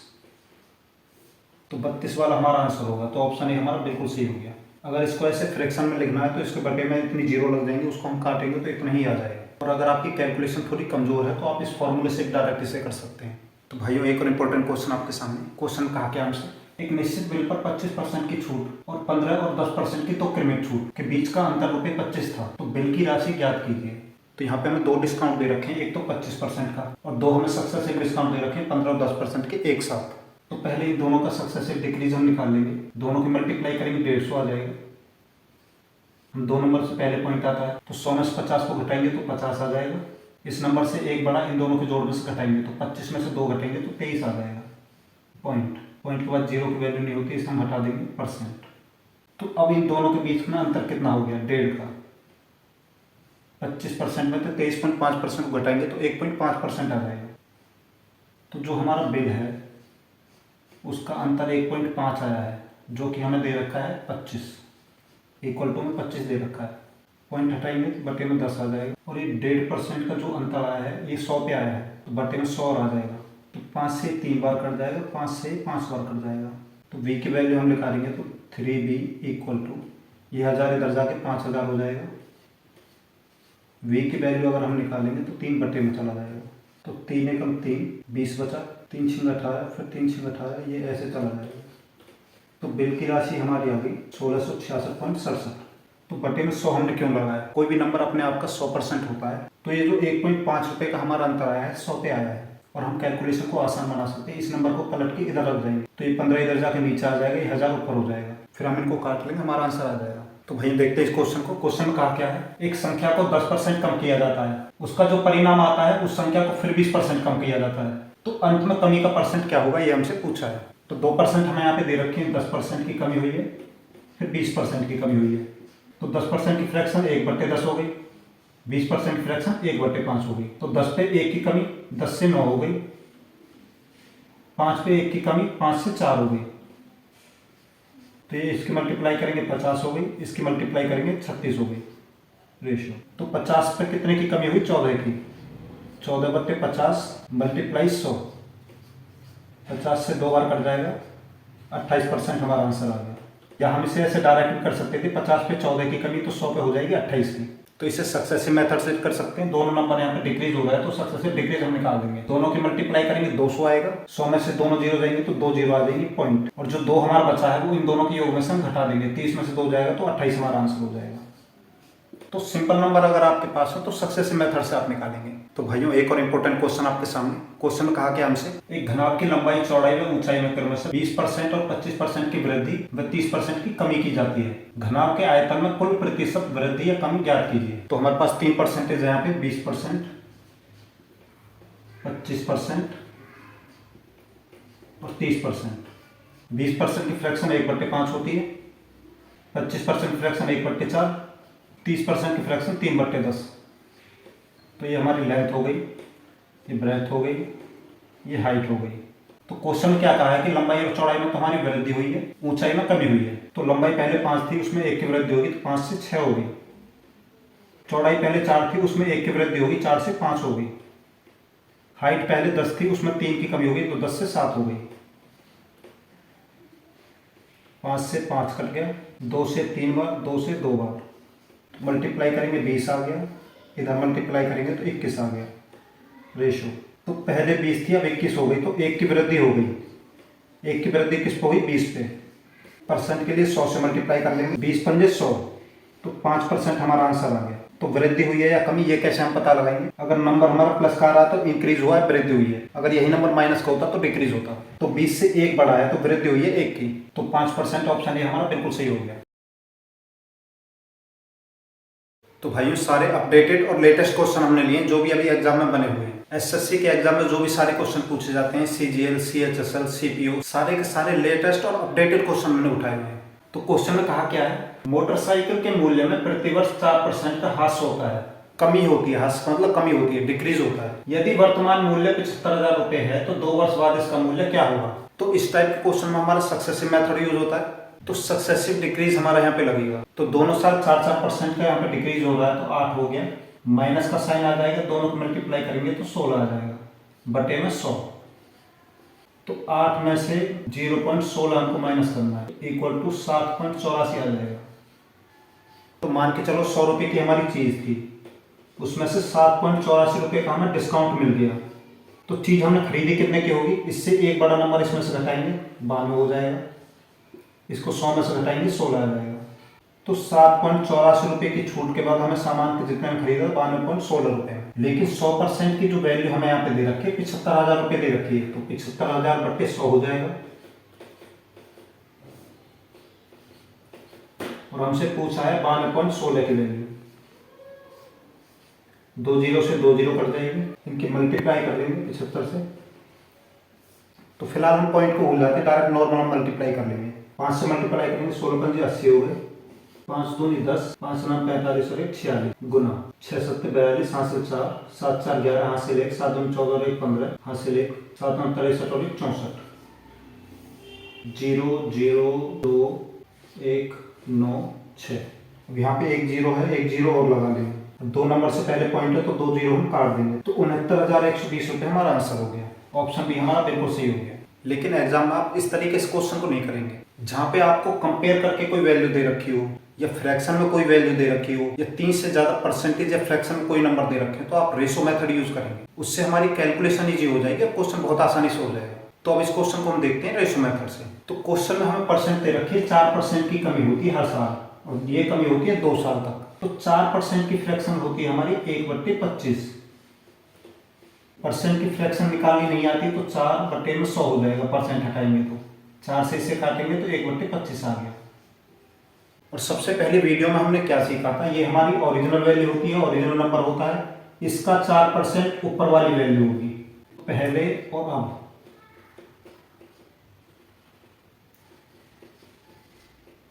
दोनों का रेशियो हम निकाल लेंगे। पहले वैल्यू हमारी 25 थी, एक की कमी हो गई 24 रह गया। दूसरे साल भी हमारी वैल्यू 25 थी, एक की कमी हो गई 24 रह गया। उसके बाद इनकी कैलकुलेशन इजी करने के लिए हम आपस में डिवाइड कर लेते हैं। इधर वाले नंबरों की मल्टीप्लाई होगी, इधर वाले नंबरों की मल्टीप्लाई होगी, या हम ऐसे भी कह सकते हैं कि इधर वालों की इधर वालों से हम डिवाइड भी कर सकते हैं। इनकी मल्टीप्लाई अलग होगी, इनकी मल्टीप्लाई अलग होगी, ये अलग टीम है, ये अलग टीम है, इनकी आपस में मल्टीप्लाई होगी, इनकी आपस में मल्टीप्लाई होगी। और अगर नंबर ये आपस में कट रहे हो तो इधर का नंबर इधर से कटेगा, इधर का नंबर इधर से कटेगा, ये इसको भी काट सकता है, ये इसको भी काट सकता है, ये इसको भी काट सकता है, ये इसको भी काट सकता है। जैसे मान के चलो यहाँ पे हमारा 25 है, यहाँ पे 50 है, तो इससे हम काट देंगे 1 से 2 बार, तो हमारा 1/2 आ जाएगा। तो मल्टीप्लाई इधर वालों की होगी, इधर वालों की होगी, डिवाइड इधर से इधर वाले की होगी। तो ये नंबर एक दूसरे को नहीं काट पाएंगे, तो इनकी मल्टीप्लाई कर लेते हैं। 25 का स्क्वायर 625 हो जाता है, 24 का स्क्वायर 576 हो जाता है। तो पहले कीमत 625 थी, अब 576 हो गई, तो ये हमारी अब की वैल्यू है और ये बाद की वैल्यू है। तो ये हमारी प्रेजेंट वैल्यू होगी, ये हमारी 2 साल बाद की वैल्यू होगी। क्वेश्चन में क्या कहा है कि वर्तमान मूल्य हमारा 75,000 रुपये है, तो 625 की जो वैल्यू दे रखी है 75,000 रुपये दे रखी है। तो 625 की वैल्यू 75,000 है, तो एक की वैल्यू निकालेंगे तो 625 बटे में आ जाएगा। पूछिए हमसे 2 साल बाद की वैल्यू, तो इंटू में 576 हो जाएगा। अब इसकी कैलकुलेशन हम कैसे इजी बना सकते हैं, हमको पता है 75 की हम 1000 से मल्टीप्लाई करेंगे तो 75,000 हो जाएगा। तो 75 को हम तोड़ लेते हैं, ये इसको हम 1000 मान लेते हैं, इसकी मल्टीप्लाई हम 75 से कर देंगे, तो 25 गुना 3 भी लिख सकते हैं। ये हमारा 75 हो गया और ये हमारा 1000 हो गया, तो 75,000 हमने तोड़ लिया। 25 का स्क्वायर 625 होता है, 25 बार कट जाएगा, 25 से ये 4 बार कट जाएगा, एक 0 आ जाएगी, तो 4 3 12 हो गया। 12 से इसकी मल्टीप्लाई करेंगे, 12 6 72 हासिल 7, 12 7 84 और 7 91 हासिल 9, 12 5 60 और 9 69, एक 0 है, एक 0 लगा लेंगे, तो ये हमारा आंसर आ गया। तो जहां भी आपको कंपेयर में कोई भी नंबर दे रखा हो वहां आप रेशियो मेथड यूज करेंगे, कैलकुलेशन बहुत ईजी हो जाएगी आपकी, वहां पे आप सक्सेसिव मेथड यूज नहीं करेंगे। तो क्वेश्चन में क्या कहा है कि 4% के रेट से हर साल कमी होती है, तो 4% की फ्रैक्शन 1/25 हो गई। पहले साल 25 से 24 हो गई, एक घट गया, दूसरे साल फिर 25 से 24 हो गई। हमने जाना कि इधर वालों की मल्टीप्लाई होगी, इधर वालों की अलग मल्टीप्लाई होगी, या अगर ये नंबर आपस में कट रहे होते तो इधर वाले से इधर वाले की कटिंग होती, इधर वाले से इधर वाले की। यहाँ पे नंबर आपस में कट नहीं रहे तो हमने डायरेक्ट मल्टीप्लाई कर दी दोनों की। तो हमारी प्रेजेंट की वैल्यू इतनी है, ये 2 साल बाद की वैल्यू है। प्रेजेंट में हमें इसकी वैल्यू का कंपैरिजन दे रखा है 75,000 रुपये, तो 625 की वैल्यू 75,000 है, तो एक की वैल्यू अगर निकालेंगे तो 75,000 बटे 625 हो जाएगा। पूछा हमसे 2 साल बाद का है, तो इंटू में 576 हो जाएगा। और कैलकुलेशन को ऐसे आप आसान बना सकते हैं। तो भाइयों देखते हैं इस क्वेश्चन को। क्वेश्चन में क्या कहा, पहले वर्ष के दौरान एक विद्यालय में विद्यार्थियों की संख्या 12% की वृद्धि, दूसरे वर्ष में 12% की कमी और तीसरे वर्ष में 10% की वृद्धि हुई। तीसरे वर्ष के अंत में संख्या 10,842 थी, तो पहले वर्ष के शुरुआत में संख्या कितनी थी हमसे पूछा है। तो पहले 12% की वृद्धि हुई, फिर 10% की वृद्धि हुई, दूसरे वर्ष में 12% की कमी हुई। तो दोनों वृद्धि वालों को हमने एक साथ रख लिया, इनका सक्सेसिव निकालेंगे, दोनों को मल्टीप्लाई करेंगे 120 पॉइंट, दोनों को जोड़ेंगे 22 पॉइंट के बाद 2 नंबर आने चाहिए, ये आगे क्या ही चला जाएगा, तो 23.20 हो जाएगा परसेंट। अब इसके साथ जो तीसरे साल की हमारी बची है ये 12% की और ले लेंगे साथ में, तो 12%, तो यहाँ पे 12% की कमी हुई है, तो अब इन दोनों का सक्सेसिव निकाल देंगे। पॉइंट के बाद 0 की वैल्यू नहीं होती, इसे हम हटा देंगे, तो हमारा a + b - a × b upon 100 successive decrease का केस हमारा लग जाएगा। तो ये वैल्यू हमारी पॉजिटिव की हो गई, ये हमारी माइनस की हो गई, माइनस दोनों की मल्टीप्लाई कर देंगे बटे 100, तो 23.2 में से इसे घटाएंगे तो 11.2 आ जाएगा, माइनस 12 से इसकी मल्टीप्लाई करेंगे तो 12 दूनी 24, 12 3 36 और 2 38, 12 दूनी 24 और 3 27। एक नंबर से पहले पॉइंट है, 2 ये 0 कटेंगे तो 3 नंबर से पहले पॉइंट आ जाएगा, तो 11.2 में से 2.784 हमको माइनस करना है। इसको यहाँ से हटा देंगे, 0 0। तो 10 में से 4 गया 6, 9 में से 8 गया 1, 11 में से 7 गया तो 4 पॉइंट, 10 में से 2 गया तो 8। तो पहले हमारी जनसंख्या 100 थी, तो अब उसमें 8.416 बढ़ गई, तो हमारी जनसंख्या हो गई 108.416। अब इसको ये अप्रोक्सीमेट में हम 16 की जगह 20 लिख सकते हैं। तो पहले की वैल्यू हमारी 100 थी, अब हमारी 108.42 हो गई 3 साल बाद। लेकिन क्वेश्चन में हमें इसकी वैल्यू 10,842 दे रखी है, इससे 100 गुना ज्यादा। तो हमसे शुरुआती जनसंख्या पूछी है, तो वो भी 100 गुना ज्यादा होगी। तो 100 की 100 से मल्टीप्लाई करेंगे 10,000 आ जाएगा। ऑप्शन सी हमारा बिल्कुल सही हो गया। तो ये हमारा सक्सेसिव मेथड था, पहले 2 का निकाला, फिर हमने दूसरे के साथ तीसरे का निकाला। तो पहले हमारी वैल्यू 100 थी, उसमें बढ़ोतरी होगी 8.416 की, तो 416 को हमने अप्रोक्स वैल्यू मान लिया। तो वर्ष के अंत में जो इसका मान हमें दे रखा है 10,842 दे रखा है, इस वैल्यू से 100 गुना ज्यादा। तो हमसे शुरुआती जनसंख्या पूछी है, वो भी 100 गुना ज्यादा हो जाएगी। या फिर इसकी कैलकुलेशन ऐसे निकाल सकते हैं, 108.42 की वैल्यू 10,842 दे रखी है, एक की वैल्यू निकालेंगे तो 10,842 बटे में ये आ जाएगा, इंटू में 100 की हमसे पूछी है। इसका पॉइंट हटाएंगे तो 1 और 100 की मल्टीप्लाई ऊपर हो जाएगी, दोनों नंबर आपस में कट जाएंगे, 100 की मल्टीप्लाई होगी, 10,000 हमारा आंसर आ जाएगा। तो भाइयों एक और इम्पोर्टेंट क्वेश्चन आपके सामने। क्वेश्चन में हमसे कहा क्या है, एक गांव की जनसंख्या 67,600 है और यह 4% की दर से प्रति वर्ष बढ़ रही है, तो 2 वर्ष पहले जनसंख्या कितनी थी। तो इस क्वेश्चन को हम सक्सेसिव मेथड से कर सकते हैं, रेशो मेथड से कर सकते हैं। तो इसे हम रेशो मेथड से करते हैं। 4% की हमारी फ्रैक्शन हो जाएगी 1/25। तो 2 वर्ष ये जनसंख्या हमारी बढ़ रही है, तो पहले हमारी जनसंख्या 25 थी, 1 बढ़ गई 26 हो गई, फिर दूसरे साल फिर 25 से 26 हो गई। इसको मल्टीप्लाई करेंगे 625 हो जाएगा, इसको मल्टीप्लाई करेंगे 676 हो जाएगा। तो हमसे क्या पूछा है कि 2 वर्ष पहले, तो इस शुरुआती जनसंख्या हमसे पूछी है और इसकी वैल्यू हमें दे रखी है 67,600। तो 676 से 100 गुना ज़्यादा है, तो ये भी 100 गुना ज़्यादा हो जाएगी। तो 625,000। ऑप्शन ए हमारा बिल्कुल सही हो गया। अगर आपको कैलकुलेशन में दिक्कत हो तो आप इसे ऐसे कर सकते हैं कि 676 की वैल्यू हमें ये दे रखी है, एक की वैल्यू निकालेंगे तो बटे में 676 हो जाएगा, और पूछिए हमसे पहले की जनसंख्या है तो इंटू में 625 हो जाएगा। इससे इसे काटेंगे 100 बार कट जाएगा, 100 से इसकी मल्टीप्लाई करेंगे तो यही हमारा आंसर आ जाएगा। तो भाइयों एक और इम्पोर्टेंट क्वेश्चन आपके सामने। क्वेश्चन में कहा क्या हमसे, एक दुकानदार एक पंखे के अंकित मूल्य पर पहले 85 रुपए की नकद छूट देता है, फिर 10% और 2% की क्रमागत 2 छूट भी देता है। यदि पंखे का अंकित मूल्य ₹1285 है तो उसका विक्रय मूल्य क्या होगा। तो पहले इसको सक्सेसिव मेथड से करते हैं, फिर इसको रेशो मेथड से करेंगे। तो पंखे का जो मार्क प्राइस हमें दे रखा है 1285 रुपये दे रखा है, और उस पर हमें पहले नगद छूट दे दी 85 रुपये की, तो इसमें से वो कट जाएगा तो 1200 रुपये हो जाएगा। अब इस 1200 पे भी वो 2 छूट देता है, एक 10% की, एक 2% की, तो 10% और 2% का हम सक्सेसिव निकाल लेंगे। छूट दिए तो सक्सेसिव डिक्रीज हम निकालेंगे, दोनों की मल्टीप्लाई करेंगे 20 आएगा, 20 को 100 में से घटा देंगे 80 आ जाएगा। पॉइंट दोनों को जोड़ेंगे 12 में से 1 घटा देंगे तो 11 आ जाएगा। पॉइंट के बाद 0 की कोई वैल्यू नहीं होती, तो 11.8% हो गया। तो टोटल वैल्यू हमारी होती है 100, उसमें से हमें 11.8% की छूट मिल गई, तो 100 में से इसे घटा देंगे तो 88.2 आ जाएगा। तो 100 की चीज 11.8% पे छूट देके 88.2 रुपये में बेची गई है, तो इसकी ओरिजिनल वैल्यू हमें दे रखी है 1200 रुपये, तो 1200/100 हो जाएगा, और पूछिए हमसे 88.2% की, इंटू में 2 हो जाएगा, पॉइंट हटाएंगे बटे में 10 आ जाएगा, 2 0 से 2 0 कट गई, 12 दूनी 24 हो गए, हासिल 2, 12 × 96 और 2 98, हासिल 9, फिर 12 × 96, 96 और 9 105 हो गए। नीचे हमारा 10 है, 10 को हटाएंगे तो पॉइंट यहाँ पे लग जाएगा, तो 1058.4 हमारा आंसर आ गया। ऑप्शन बी हमारा बिल्कुल सही हो गया। तो क्वेश्चन में हमने किया क्या, हमको मार्क प्राइस दे रखा था 1285, उस पर हमें नगद छूट दे दी 85 रुपये की, तो वो हो गया 1200 रुपये का। अब इस 1200 के रेट पे भी उसने हमें 2 सक्सेसिव छूट दे दी, इनका सक्सेसिव निकाला 11.8% आ गया।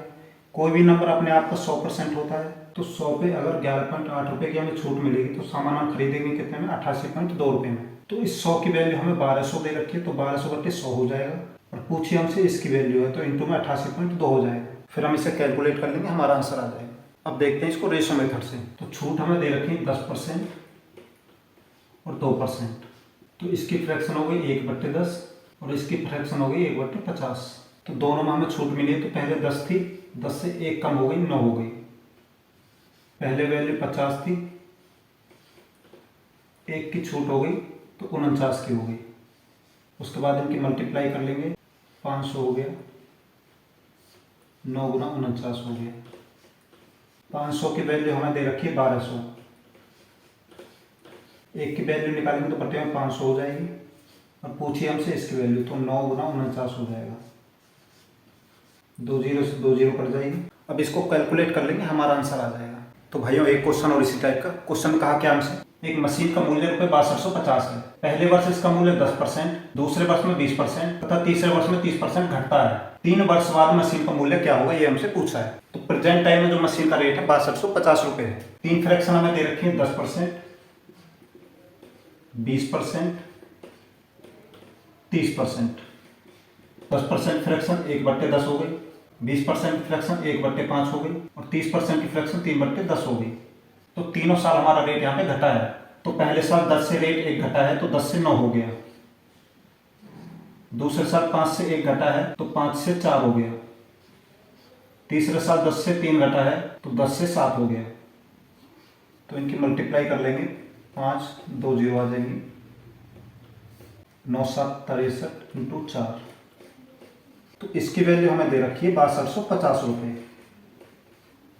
तो 500 की वैल्यू अगर इतनी है, 1 की वैल्यू निकालेंगे तो बट्टे में 500 हो जाएगा और पूछिए हमसे 3 साल बाद किया, तो इंटू में 63 इंटू 4 हो जाएगा। 0 से 0 कट गई, 5 से काटेंगे 125 बार कटेगा, बट्टे में 10 रह जाएगा। तो 125 से 4 की मल्टीप्लाई करेंगे तो 500 आएगा। तो 500 की 1 जीरो यहाँ से कट जाएगी, ऊपर से 50 रह जाएगा। 50 की 63 से हमें मल्टीप्लाई करनी है। तो 5 दिया 15, 5 हम 30 और 1 31, 1 जीरो आ जाएगी।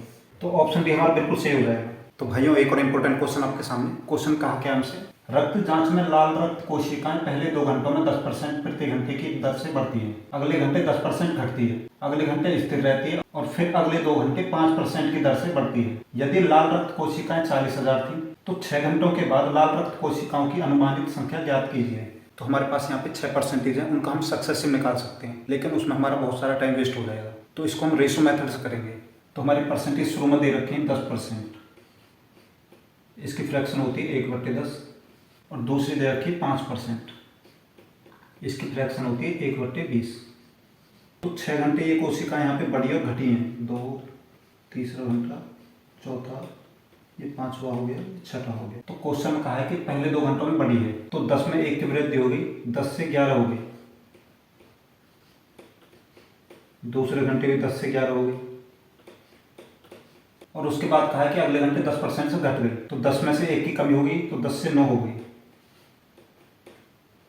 उसके बाद कहा है कि अगले घंटे स्थिर रही, तो यहाँ पे कुछ भी नहीं हुआ, ना बढ़ा ना घटा। और उसके बाद कहा है कि अगले 2 घंटे 5% की रेट से बढ़ी, तो 20 पे 1 की वृद्धि, तो 20 से 21 हो गई,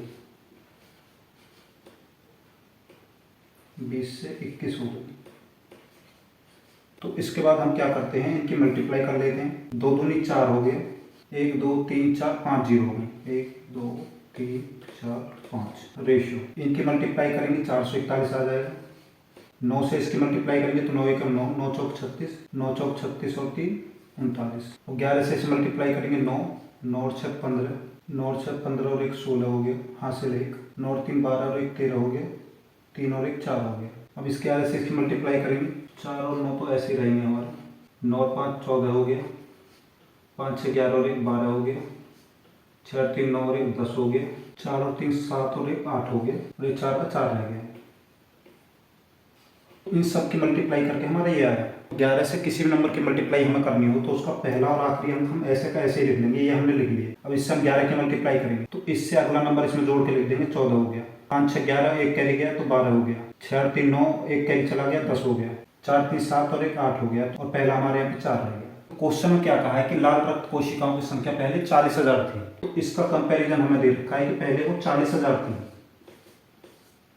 इससे 1/10 कम, ये 4 लाख है, ये 40,000 है, तो इसका 1/10% दे रखा है, तो इसका भी 1/10% निकाल लेंगे तो एक नंबर से पहले पॉइंट लग जाएगा। और क्वेश्चन में हमसे क्या कहा है कि अनुमानित संख्या ज्ञात कीजिए, तो अप्रोक्सीमेट नंबर यहाँ पे हमारा आएगा। तो पॉइंट के बाद 9 है तो इसको हम 25 लिख सकते हैं, ये हट जाएगा हमारा 25 हो जाएगा।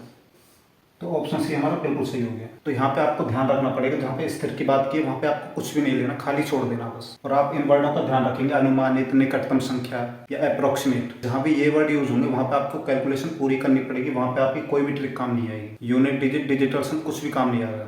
तो भाइयों देखते हैं इस क्वेश्चन को। क्वेश्चन में क्या कहा है कि पहले वर्ष के अंत में एक शहर की जनसंख्या में 5% की वृद्धि होती है, दूसरे वर्ष में 4% की कमी, और दूसरे वर्ष के अंत में जनसंख्या 55,12,348 थी।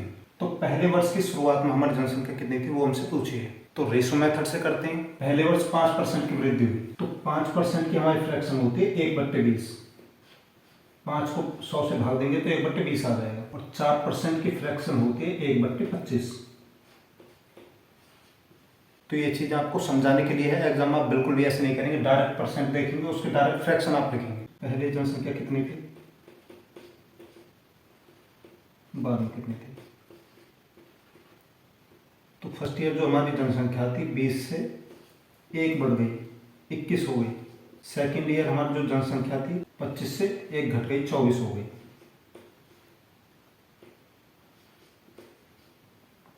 बीस का 5% 1 हो गया, 25 का 4% 1 हो गया। तो पहले जनसंख्या 20 थी, 1 बढ़ गई तो 21 हो गई। तो पहले जनसंख्या 25 थी, उसका 4% 1 होता है, 1 कम हो गई, तो 25 से 24 हो गई। दूसरा स्टेप हमने सीखा था कि इनको आपस में काट लेंगे। ये 2 से 10 बार कट जाएगा, ये 2 से 12 बार कट जाएगा, 2 से 5 बार, 2 से 6 बार। तो 5 से 25 की मल्टीप्लाई करेंगे तो 125 आ गया रेशियो। 6 से इसकी मल्टीप्लाई करेंगे तो 126 आ गया। उसके बाद हमसे क्या कहा है कि दूसरे वर्ष के अंत में, तो ये हमारा दूसरे वर्ष का अंत हो गया, ये हमारे शुरुआती दौर था। तो इसकी वैल्यू हमें दे रखी है 55,12,348। तो 126 की वैल्यू इतनी है, तो एक की वैल्यू निकालेंगे तो बटे में 126 आ जाएगा। और पूछिए हमसे स्टार्टिंग दौर की, तो इनटू में 125 आ जाएगा। अब इतनी लंबी कैलकुलेशन आप इसकी मल्टीप्लाई बिल्कुल नहीं करेंगे। आपको पता है कि मल्टीप्लाई में हमारा 125 है। तो यहाँ पे कुछ बात हम जान लेते हैं। अगर 5 से किसी भी नंबर को भाग देना हो तो उसका इकाइकांक हम चेक करते हैं, यूनिट डिजिट चेक करते हैं। यूनिट डिजिट अगर 5 से भाग हो जाए तो वो नंबर पूरा 5 से भाग हो जाएगा। अगर 25 से किसी नंबर को भाग देना हो तो 25 होता है 5 की पावर 2, तो उसके 2 डिजिट हमें चेक करने होते हैं। 25 से अगर नंबर को चेक करना है तो उसके 2 डिजिट हमें चेक करने पड़ेंगे। 25 से भाग हो रहे हैं तो वो नंबर पूरा भाग हो जाएगा 25। अब 125 होता है 5 की पावर 3, उसके लिए 3 डिजिट, और 5 की पावर 4 होता है 625, तो 4 डिजिट आपको चेक करनी पड़ेगी। तो बस यही कॉन्सेप्ट है, जितनी हमारी पावर है 5 की उतने ही नंबर हम चेक करेंगे। तो 5 की पावर 1 है तो 1 नंबर चेक करेंगे, 5 की पावर 2 है तो 2 नंबर चेक करेंगे, 5 की पावर 3 125 होता है तो हम 3 नंबर चेक करेंगे। तो इसमें हम 3 नंबर चेक करेंगे कि 125 से भाग हो रहा है या नहीं हो रहा, क्योंकि 125 की मल्टीप्लाई से हमारा आंसर आएगा। तो 125 से 950 हमारा भाग नहीं होगा, 0 बार 125 से हमारा भाग नहीं होगा, 500 हमारा 125 से भाग हो जाएगा, ये भी हमारा 125 से भाग नहीं होगा। तो इतनी बड़ी कैलकुलेशन ना करके आप सेकंडों में आंसर लगा सकते हैं। तो भैया देखते हैं इस क्वेश्चन को। क्वेश्चन में क्या कहा है, 2014 वर्ष के मुकाबले वर्ष 2015 के वेतन में 8% की वृद्धि हुई और वर्ष 2016 में 6% की कमी हुई। वर्ष 2016 में उसका वेतन 2,34,778 रुपए था, तो वर्ष 2014 में उसका वेतन कितना था ये हमसे पूछा है। तो स्टार्टिंग की इनकम हमसे पूछी है। तो 8% की फ्रैक्शन कितनी होगी, 4% की फ्रैक्शन होती है 1/25, तो ये हो जाएगी हमारी 2/25, क्योंकि 4 का 2 ना होता है 8%, ये 8% की फ्रैक्शन होगा। 6% की फ्रैक्शन देखेंगे तो 6/100 हो जाएगा। इसको 2 से काटेंगे 3 बार, इसको 2 से काटेंगे 50 बार। तो 14 से 15 में जो हमारी इनकम है वो 8% बढ़ गई, मतलब 25 से 2 बढ़ गई। तो पहले 25 थी तो अब 2 उसमें बढ़ जाएगी तो 27 हो जाएगी। अब 15 से 16 में हमारी जो इनकम है वो 6% कम हो गई है। 6% की फ्रैक्शन हमारी 3/50 है। तो पहले 50 थी उसमें से 3 घट गई, तो 50 से 3 घट गई, हो गई 47। नंबर ये आपस में कटेंगे नहीं तो इनको मल्टीप्लाई कर लेंगे, इधर 25 और 50 आ जाएगा, इधर 27 और 47 आ जाएगा। चाहो तो आप इनको मल्टीप्लाई कर सकते हो, लेकिन मल्टीप्लाई करने से कोई फायदा नहीं, बाद में आपको ये नंबर काटने ही पड़ेंगे। तो कैलकुलेशन के लिए आप ऐसे ही रखो, इससे आपकी कैलकुलेशन ईजी हो जाएगी। उसके बाद हमसे क्या कहा है कि 2016 में उसका वेतन इतना था, तो ये हमारा स्टार्टिंग वाला हो गया, ये हमारा बाद वाला हो गया। 2016 की जो हमें इनकम दे रखी है 2,34,778 दे रखी है। अगर इसकी वैल्यू इतनी है, एक की वैल्यू निकालेंगे तो ये बटे में आ जाएगा 27 गुना 47। और हमको निकालनी कितनी स्टार्टिंग वाली की, तो इंटू में ये आ जाएगा 25 गुना 50। अब इतनी लंबी कैलकुलेशन में एग्जाम में बिल्कुल नहीं कर सकते। एग्जाम में कोई ना कोई हिंट हमें देता है। जैसे पिछले क्वेश्चन हमने देखा था कि 125 की मल्टीप्लाई का नंबर हमें दे रखा था, लेकिन यहाँ पे हमें 25 और 50 की मल्टीप्लाई का कोई भी नंबर नहीं दे रखा। तो यहाँ पे आपको हिंट क्या दिया है, जो हमारा आंसर होगा वो निकटतम संख्या में होगा, इनके अप्रोक्सीमेशन में कोई नंबर होगा। तो यहाँ पे अगर हम निकटतम संख्या अगर देखें तो इसकी मल्टीप्लाई करेंगे तो 125 हो गया, एक जीरो आ जाएगी। इनकी मल्टीप्लाई करते हैं, 27 से मल्टीप्लाई थोड़ी मुश्किल हो जाएगी, 30 से करते हैं तो 30 से इसकी मल्टीप्लाई करेंगे तो जीरो, 3 7 21, 3 चौक 12 और 2 14। तो इस नंबर में 3 नंबर बढ़ा के हमने मल्टीप्लाई किया है, तो 3 बार मल्टीप्लाई करके उस नंबर को इसमें से माइनस कर देंगे। तो 27 दिया 81 होते हैं, वो इसमें से हम माइनस कर देंगे। 10 में से 1 गया 9, 10 में 7 गया 2, 1329 आ गया। तो आप देखेंगे ये जो हमारा नंबर है इससे 1% कुछ कम है, ऊपर वाला कम है नीचे वाला ज़्यादा है। तो जो हमारी ये जनसंख्या होगी ये बढ़ने की जगह घटेगी। अगर ऊपर वाला नंबर ज़्यादा होता ये कम होता तो हमारी जनसंख्या बढ़ती। तो इन दोनों का कंपैरिजन अगर अप्रोक्सीमेशन से करें तो 1% के समथिंग हमारी इनकम कम हो रही है। तो जो हमारी इनकम होगी इस नंबर से कम होगी। तो 2034 से ये नंबर ज़्यादा है, ये हमारा आंसर नहीं हो सकता। ये भी ज़्यादा है, ये भी आंसर नहीं हो सकता। ये भी ज़्यादा है, ये भी आंसर नहीं हो सकता। इससे यही कम है, तो ऑप्शन ए हमारा बिल्कुल सही हो गया। तो ये सब यहाँ से यहाँ तक आपको समझाने के लिए था। आप इतना सब लिखते ही समझ जाएंगे कि ये वाला जो नंबर है मल्टीप्लाई में छोटा बैठेगा, नीचे वाला बड़ा बैठेगा। तो बड़े नंबर से छोटे नंबर को भाग देंगे तो ये जो हमारा नंबर है ये पहले से घट जाएगा, बढ़ेगा नहीं। तो इतनी लंबी कैलकुलेशन आपको नहीं करनी थी। क्वेश्चन को सॉल्व करना आपने सीख लिया कि आप रेशियो मेथड से ऐसे करेंगे, लेकिन इस क्वेश्चन में आपको देखना है कि कैलकुलेशन को हम कैसे फास्ट कर सकते हैं। अब सक्सेसिव मेथड से देखते हैं इस क्वेश्चन। हमारे पास नंबर है 8% की वृद्धि और 6% की कमी। तो वृद्धि हुई है 8% की और कमी हुई है 6% की। तो एक नंबर प्लस का है, एक माइनस का है, तो सक्सेसिव डिक्रीज का केस लगेगा। तो हम करते क्या है, दोनों की मल्टीप्लाई करेंगे, 48 आ जाएगा। 48 को 100 में से माइनस करेंगे तो 52 आ जाएगा। पॉइंट के बाद 2 नंबर हैं। उसके बाद क्या करते हैं, दोनों को जोड़ में से 1 माइनस करते हैं। तो 8 और माइनस 6 को जोड़ेंगे तो 2 आएगा। 2 में से 1 माइनस कर देंगे तो 1.52% आ गया। तो पहले इनकम हमारी 100 होती है, उसमें हमारी 1.52% की वृद्धि होगी तो 101.52 हो गई। तो अब इसकी वैल्यू हमें दे रखी है 2,34,778। तो 2,34,778 के बटे में 101.52 हो जाएगा, मल्टीप्लाई में 100 हो जाएगा। तो यहाँ से भी आप यही अंदाजा लगा सकते हैं कि 101.52 हमारा ज़्यादा है, 100 हमारा कम है। तो जो मल्टीप्लाई करके नंबर आएगा इससे कम आएगा। तो जिस मेथड से आपको आसान लगे आप उस तरह से कर सकते हैं। तो भाइयों एक और सेम क्वेश्चन इस टाइप का। तो हमने सक्सेसिव मेथड सीखा, रेशियो मेथड सीखा, लेकिन अब हम सीखेंगे कि इस टाइप के क्वेश्चन की कैलकुलेशन कैसे फास्ट हम कर सकते हैं। तो क्वेश्चन हमसे कहा क्या है, अप्रैल 2019 में 7 लाख रुपए में एक नई कार खरीद, अप्रैल 2022 में मूल्यह्रास कीमत पर बेच दिया। मूल्यह्रास मतलब कमी पर बेच दिया। फर्स्ट ईयर में उसका मूल्यह्रास 20% था, सेकंड ईयर 15% और उसके बाद हर साल 10% था। कितनी राशि दिनेश को विक्रय मूल्य के रूप में मिलेगी। तो हमें परसेंट दे रखी है 20%, 15%, 10%। ये सारी चीज़ आपको लिखनी नहीं है, मुझे आपको समझाने के लिए लिखनी पड़ रही है। आप डायरेक्ट कैलकुलेशन करेंगे। इसके बाद क्या होता है, हम इन नंबरों की फ्रैक्शन बनाते हैं। 20% की फ्रैक्शन 1/5 हो गई, 15% की फ्रैक्शन 3/20 हो गई और 10% की फ्रैक्शन 1/10 हो गई। उसके बाद हम क्या करते थे, पहले 5% थी 4 हो गई, 20% थी 17 हो गई, 10% थी 1 कम होकर 9 रह गई। इनका रेशो हम ले लेते थे और उसके बाद इसकी मल्टीप्लाई करते थे, इसकी मल्टीप्लाई करते थे और जिसके कंपैरिजन में हमको नंबर दे रखा होता था उसे हम ऊपर रखते थे, उसके बटे में उसको लेते थे और जो पूछा जाता था उसको मल्टीप्लाई में लेते थे। लेकिन बीच का आपका ये स्टेप भी हम कट कर देते हैं। अब आपको क्या करना है, जो भी नंबर आपको दे रखा है वो ऊपर मल्टीप्लाई में रहेगा। उसके बाद हमें पता है कि हमारे पास एक सीरीज चल रही है, उसमें हमारी परसेंट बढ़ भी सकती है घट सकती है, कोई फर्क नहीं पड़ता, बस हमें फ्रैक्शन निकालनी आनी चाहिए। तो पहली साल हमारे 5 से 1 घट गई, 4 हो गई, तो 4/5 हो गई। दूसरे साल 20 से 3 हो गई, तो जो बेस है वो हमारा नीचे रहेगा, 3 कम हो गई, ऊपर 17 आ जाएगा गुना। तीसरे साल 10 से 1 घट गई, 9/10 हो जाएगा।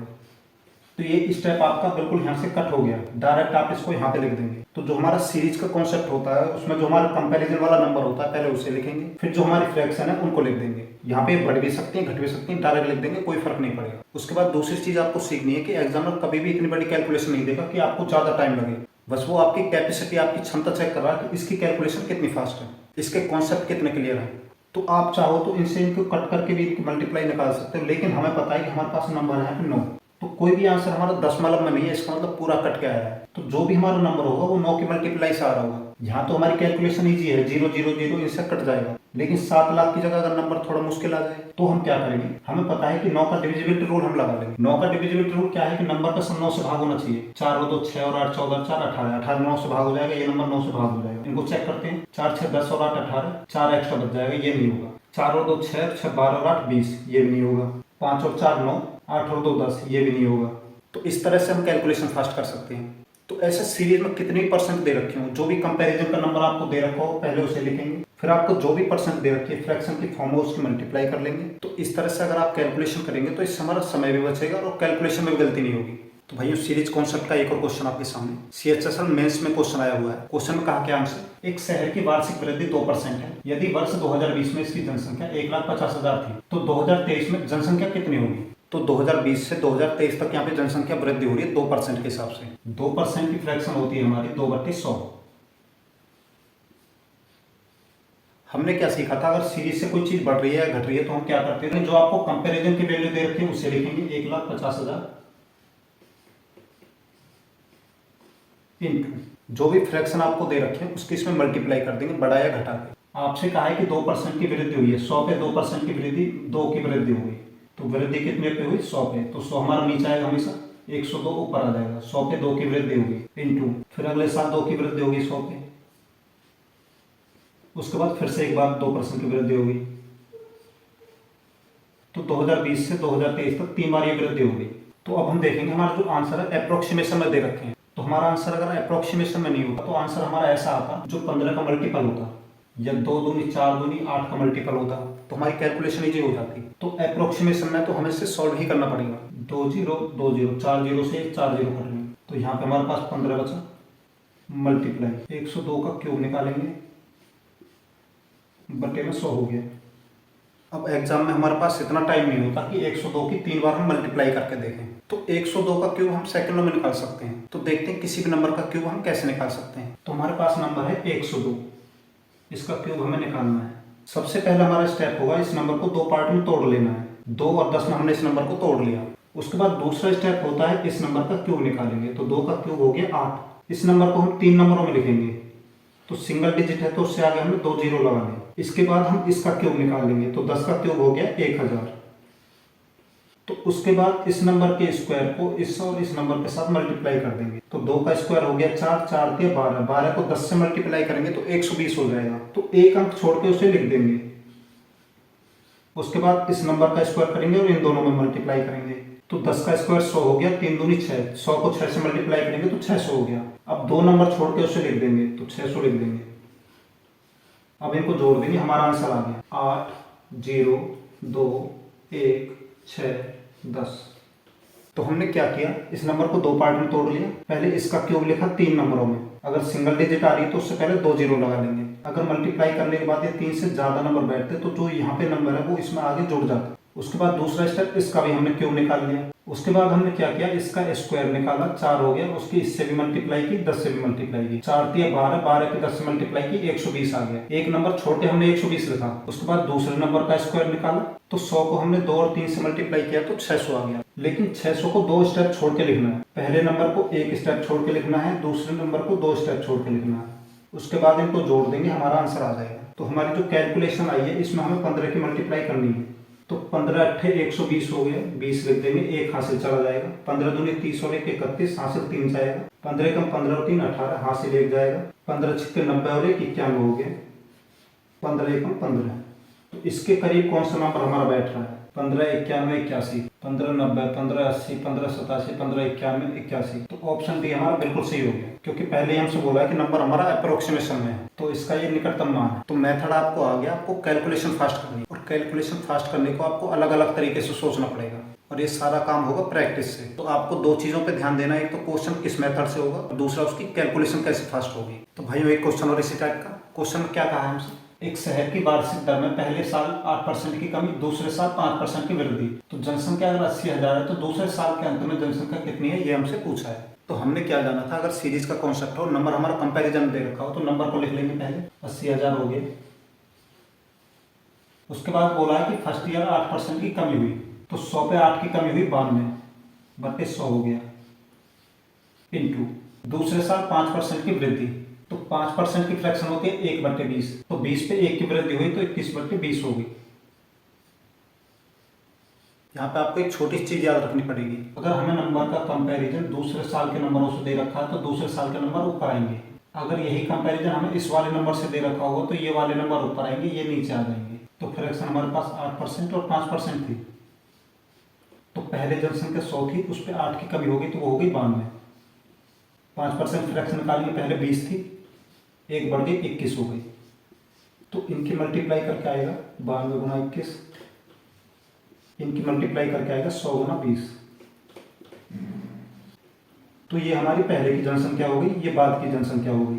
तो ये जो कंपैरिजन हमें दे रखा है ये हमें वर्तमान का दे रखा है 80,000। तो हमने क्या किया कि 80,000 को लिया है और जो कंपैरिजन वाली वैल्यू वो हमारी नीचे आ गई। अगर क्वेश्चन बोलता कि दूसरे वर्ष के अंत में हमारी जनसंख्या 80,000 है तो 80,000 तो ऊपर ही रहता, इससे कंपैरिजन हो रहा है तो ये नीचे आ जाएगा इसके, तब ये हमारे 92 और 21 नीचे हो जाते, 100 और 20 ऊपर चले जाते, तब ये हमारा नीचे आ जाता और इसकी मल्टीप्लाई हो जाती। तो बस आपको ये चीज ध्यान रखनी है, अगर कंपैरिजन पहले वाले से दे रखा है तो ये ऊपर आएगा, अगर कंपैरिजन इससे दे रखा है तो ये ऊपर आएगी संख्या। तो इसका बिल्कुल सिंपल सा कॉन्सेप्ट है, अगर दूसरे या तीसरे साल के अंत वाली संख्या का कंपैरिजन अगर हमें दे रखा है और शुरुआती हमसे पूछा है तो जो पूछा है वो ऊपर चला जाएगा। तो शुरुआती पूछेंगे तो ये वाले नंबर ऊपर जाएंगे, और अगर अंत वाली जनसंख्या पूछनी है तो ये वाले नंबर ऊपर जाएंगे। तो अब इनकी कैलकुलेशन कर देते हैं, 2 और 1 3 जीरो से 3 जीरो कट गई, 2 से 40 बार कट गया, तो 40 से इसकी मल्टीप्लाई करेंगे, 9 चौक 36, 4 दूनी 8, 1 जीरो आ गई, इंटू में 21 इक्वल टू 0, 21 अट्ठे 168, 16 बचा, 21 छिक्के 126, 142 हो गया, 14 बचा, 21 दिया 63 इसमें जोड़ेंगे 77 हो जाएगा। तो ऑप्शन बी हमारा बिल्कुल सही हो गया। तो इस टाइप के क्वेश्चन बस आपको ये समझना है कि जो हमको जनसंख्या दे रखी है उसका कंपैरिजन किससे दे रखा है और पूछा किसका है, तो आप उस परसेंट की फ्रैक्शन बनाएंगे, जिसका कंपैरिजन दे रखा है वो नीचे आ जाएगी और जिसका पूछा है वो ऊपर आ जाएगी। अगर यही कंपैरिजन हमें दूसरे वर्ष के अंत का दे रखा होता और शुरुआती पूछा जाता तो ये नंबर हमारे ऊपर आ जाते और ये वाले नीचे आ जाते, तो फिर हम इनकी डायरेक्ट मल्टीप्लाई करते, बीच का हमारा ये पोर्शन खत्म हो जाता। तो इतना कुछ लिखने में जो हमारा टाइम वेस्ट हुआ वो हमारा बच जाएगा। तो भाई देखते हैं इस क्वेश्चन को। क्वेश्चन में कहा क्या है, जनवरी 22 में ए का वेतन रुपए 1,52,400 प्रति माह है। मार्च में इसमें 8% की वृद्धि, अगस्त में 5% की कमी और नवंबर में 10% की वृद्धि हुई। तीसरे बदलाव के बाद उसका वेतन क्या होगा। निकटतम पूर्णांक जहाँ पे आपको मिल जाए वहां पे आपको कैलकुलेशन पूरी करनी पड़ेगी। तो जहाँ पे आपको अप्रोक्सीमेशन दे दिया जाए वहां पे आपको कैलकुलेशन पूरी करनी पड़ेगी, वहां पे आपका डिजिटल सम डिविजिबिलिटी रूल कुछ भी काम नहीं करेगा। तो हमारे पास परसेंट क्या है 8%, 8% की फ्रैक्शन हो जाएगी 2/25, इसके बाद 5%, इसकी फ्रैक्शन होगी 1/20 और तीसरी है 10%, इसकी फ्रैक्शन होगी 1/10। तो इस तरह के सीरीज कॉन्सेप्ट में हम करते क्या है, पहले जो भी कंपैरिजन का नंबर दे रखा है उसे लिख लेंगे 1,52,400 इंटू पहले 8% की वृद्धि हो गई तो 25 में 2 की वृद्धि होगी तो 27/25 हो गया। ये तीसरे वर्ष के बाद उसका वेतन पूछा है तो इसलिए हमारा 27/25 हो गया। अगर हमसे शुरुआती वेतन पूछा जाता तो ये 25/27 हो जाता, इंटू अगस्त में 5% की कमी तो 20 पे 1 की कमी हो गई 19/20 गुना, उसके बाद नवंबर में 10% की वृद्धि तो 10 में 1 की वृद्धि हो गई तो 11/10 हो गया। तो यहाँ पे जो हमारा आंसर है वो अप्रोक्सीमेशन में है, तो यहाँ पे हमारा ना तो डिविजिबिलिटी रूल काम करेगा ना ही यहाँ पे यूनिट डिजिट का रूल काम करेगा, तो इसलिए इसकी पूरी कैलकुलेशन ही आपको करनी पड़ेगी। इनकी कैलकुलेशन कर लेंगे हमारा आंसर आ जाएगा, तो इसे आप सॉल्व कर लेंगे हमारा आंसर आ जाएगा। तो भाइयों एक और इम्पोर्टेंट क्वेश्चन आपके सामने। क्वेश्चन में कहा क्या है, कोई निर्माता एक वस्तु को 11% के लाभ पर थोक व्यापारी को बेचता है। व्यापारी उस वस्तु को 15% लाभ पर खुदरा व्यापारी को बेचता है। खुदरा व्यापारी उस वस्तु पर 19% लाभ करते हुए ग्राहक को 17,045 रुपए में बेचता है। निर्माता के लिए वस्तु का लागत मूल्य क्या होगा। तो क्वेश्चन में हमारे पास 3 लोग हैं, मैन्युफैक्चरर, होलसेलर और रिटेलर। तो क्वेश्चन में क्या कहा है कि निर्माता एक वस्तु को 11% के लाभ पर थोक व्यापारी को बेचता है, तो 11% के लाभ पे होलसेलर को बेचता है मैन्युफैक्चरर, और उसके बाद क्या कहा है कि व्यापारी उस वस्तु को 15% लाभ पर खुदरा व्यापारी को बेचता है, तो होलसेलर रिटेलर को उसको 15% पे बेच देता है। उसके बाद क्या कहा है कि खुदरा व्यापारी उस पर 19% का लाभ कमाते हुए ग्राहक को बेच देता है। तो रिटेलर इसको ग्राहक को, कस्टमर को बेच देता है 19% लाभ पे। 19% लाभ कमाते हुए वो उसे बेचता है 17,045 रुपये में। तो क्वेश्चन हमसे पूछा है कि निर्माता के लिए वस्तु का लागत मूल्य क्या था। तो हमें यहाँ पे लागत मूल्य नहीं दिया, तो लागत मूल्य हमें यहाँ पे निकालना है। तो सीधे से हमको परसेंटेज मिलती थी, तो हम करते क्या था, जो भी कंपैरिजन में नंबर हमको मिलता था उसे लिखते थे। लेकिन कंपैरिजन में नंबर यहाँ पे हमसे पूछा है तो पहले उसे ही लिखेंगे इनटू। पहले 11% का लाभ हुआ है तो 100 पे 11% का लाभ 111/100 हो जाएगा, इनटू इसके बाद 15% का लाभ, तो 100 पे 15% का लाभ 115/100 हो जाएगा, इंटू 19% का लाभ, तो 100 में 19 जुड़ जाएगा, 119/100 हो जाएगा। और इस सब के बाद कस्टमर को जो वस्तु मिली है 17,045 रुपये में। अब इसके बाद इसको कैलकुलेट करना है। इक्वल में अगर नंबर होते हैं तो ऊपर वाले से ऊपर वाले करते हैं, नीचे वाले से नीचे वाले, या फिर हम इन नंबरों को उधर की साइड लेके चले जाएंगे, लेकिन नंबर पलट देंगे क्योंकि यहाँ मल्टीप्लाई में है।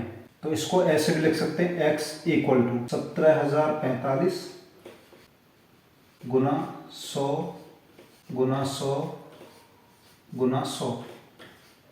ये नीचे वाले ऊपर चले जाएंगे बटे में, जो यहाँ ऊपर वाले वो नीचे आ जाएंगे, 111 गुना 115 गुना 119। लेकिन एग्जाम में आपको एक स्टेप ये फालतू में बढ़ा के नहीं लिखना, आपका टाइम ही वेस्ट होगा। आप डायरेक्ट यहीं से ऊपर वाली चीज़ों को काट सकते हैं, आंसर दोनों तरीके से वही आना है।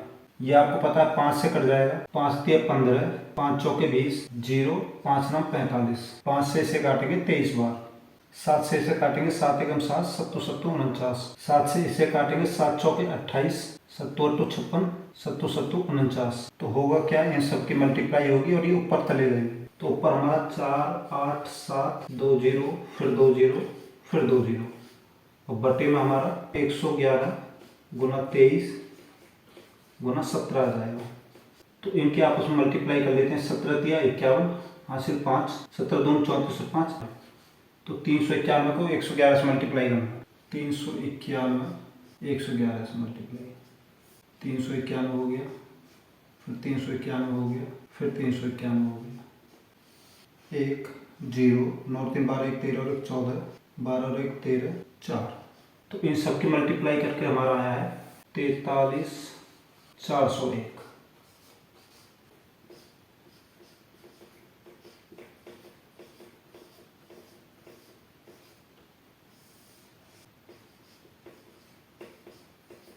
अब इससे इसे भाग देंगे, एक बार जाएगा, 43,401, 10 में से 1 गया 9, 9, 6 में से 4 गए 2, 8 में से 3 गए तो 5, 1 0 ले लेंगे, 4 दूनी 8 ज़्यादा हो जाएगा, एक बार ही जाएगा अभी, तो 43,401।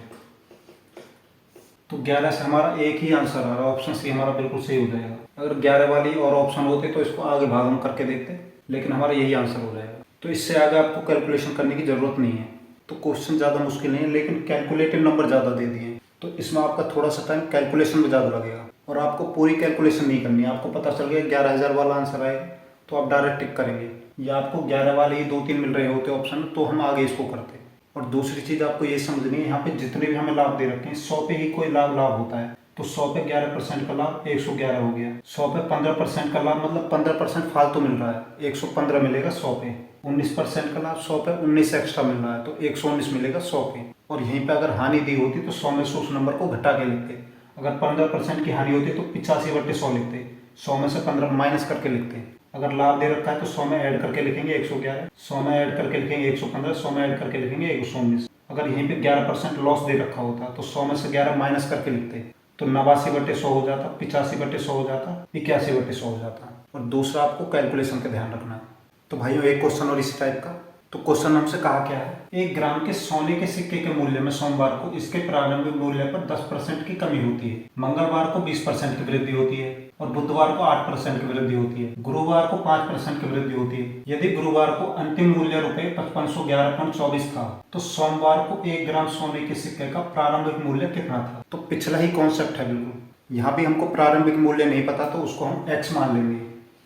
तो दोनों क्वेश्चन में डिफरेंस क्या है? यहाँ पे जो हमें परसेंटेज दे रखी है, नॉर्मल दे रखी है 10% की कमी। जो पिछला क्वेश्चन था उसमें 10% लाभ या हानि थी, तो जब परसेंट के साथ में लाभ लिखा होता है या हानि लिखी होती है तो उस नंबर को 100 में जोड़ के या घटा के जब लिखते हैं, तो यहाँ पे 10% की कमी हो रही है तो ये 90/100 लिखते हैं। लेकिन यहाँ पे हम क्या करेंगे, 10% की फ्रैक्शन निकालेंगे, 1/10 हो गया। अगर हमको 10% लाभ दे रखा है उसकी जगह हम 1/10 रखेंगे तो हमारा क्वेश्चन गलत हो जाएगा। तो बस ये छोटा सा डिफरेंस था। अगर परसेंट के साथ लाभ लिखा है तो 100 में वो परसेंट जुड़ के ऊपर लिख जाएगी, बटे में 100 आ जाएगा। और अगर हानि लिखी है तो 100 में से ऊपर वाला नंबर माइनस हो जाएगा, बटे में 100 हो जाएगा। तो 10% फ्रैक्शन 1/10 हो गई, कॉमा 20% की फ्रैक्शन 1/5 हो गई। उसके बाद 8% की फ्रैक्शन 2/25 और 5% की फ्रैक्शन हो गई 1/20। तो हम क्या करते थे, इसके साथ मल्टीप्लाई करते थे। 10% की कमी तो 10 पे 1 की कमी हो गई तो 9/10 हो गया, इंटू 20% की वृद्धि तो 5 पे 1 की वृद्धि होगी 6/5 हो गया, इंटू 8% की वृद्धि तो 25 पे 2 की वृद्धि होगी 27/25 हो गया, इंटू 5% की वृद्धि होगी तो 20 पे 1 की वृद्धि होगी 21/20 हो गया। और इस सब के बाद जो हमें अंतिम मूल्य दे रखा है 5511.24 रुपये, पॉइंट को हटाएंगे, बटे में 100 आ जाएगा। अब ऊपर वालों से ऊपर वालों को काट लेंगे, नीचे वालों से नीचे वालों को काट लेंगे। 20 पंजे 100, 100 से 100 कट गया। अब 9 से इसे काटेंगे, 9 6 54, 11 बचा, 9 एकम 9, 21 बचा, 9 दूनी 18, 32 बचा, 9 तिया 27, 54 बचा, 9 6 54। अब 6 से इसे काट देंगे, 6 से 6 एक बार भाग हो जाएगा, एक भाग नहीं होगा तो ना जाने की 0, 6 दूनी 12, 3 भाग नहीं होगा ना जाने की 0, 6 6 36। 9 से काट लेंगे 3 बार, 9 एकम 9, 12 बचेगा, 9 एकम 9, 30 बचेगा, 9 तिया 27, फिर 3 बचेगा, 9 चौक 36। 3 से काटेंगे, 3 तिया 9, तिया 7 21, तिया 8 24। 3 से काटेंगे, 3 से 7 बार, 3 एकम 3, 3 दूनी 6, 3 6 18, और 7 से इसे काटेंगे तो 18 बार कट जाएगा। तो ऊपर वाले यहाँ पे सारे कट गए, यहाँ पे हमारा सिर्फ ऊपर 18 बचा है, तो x इक्वल टू ऊपर हमारा 18 हो जाएगा।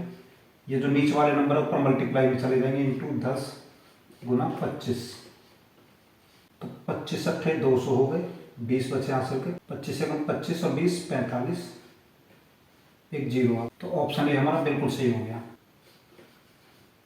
तो बिल्कुल सेम क्वेश्चन था, लेकिन थोड़ी कैलकुलेशन थी इस क्वेश्चन में भी। और दूसरी चीज़ हमने जानी कि परसेंट के साथ अगर लाभ लिख रहा हो या हानि लिखी हो तो 100 में उसको जोड़िए, घटा के ऊपर लिखेंगे, बटे में 100 लिखेंगे। अब यहाँ पे लाभ नहीं लिखा तो इसके हमने फ्रैक्शन बना लिए।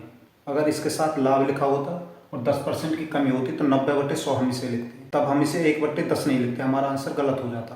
तो छोटे छोटे कॉन्सेप्ट आपको याद रखने पड़ेंगे। तो भाइयों एक क्वेश्चन और इस टाइप का क्वेश्चन क्या था हमसे, एक वस्तु का मूल्य क्रमिक रूप से 25% और 18% बढ़ाया गया और उनके परिणामी मूल्य को 40% कम कर दिया गया। यदि वस्तु का अंतिम मूल्य 141.60 रुपये है तो वस्तु के मूल मूल्य का 35% कितना होगा। तो बिल्कुल सेम क्वेश्चन है। तो पहला रेट हमको यहाँ पे नहीं पता, उसको हम x मान लेते हैं, और यहाँ पे जो परसेंट हमको दी गई है वो लाभ या हानि के साथ नहीं है, तो उनको हम नॉर्मली फ्रैक्शन बना लेंगे। तो पहले 25 और 18% बढ़ाया गया, 25% की फ्रैक्शन होती है 1/4, उसके बाद 18% की फ्रैक्शन होती है 9/50, उसके बाद 40% की फ्रैक्शन हो गई 2/5।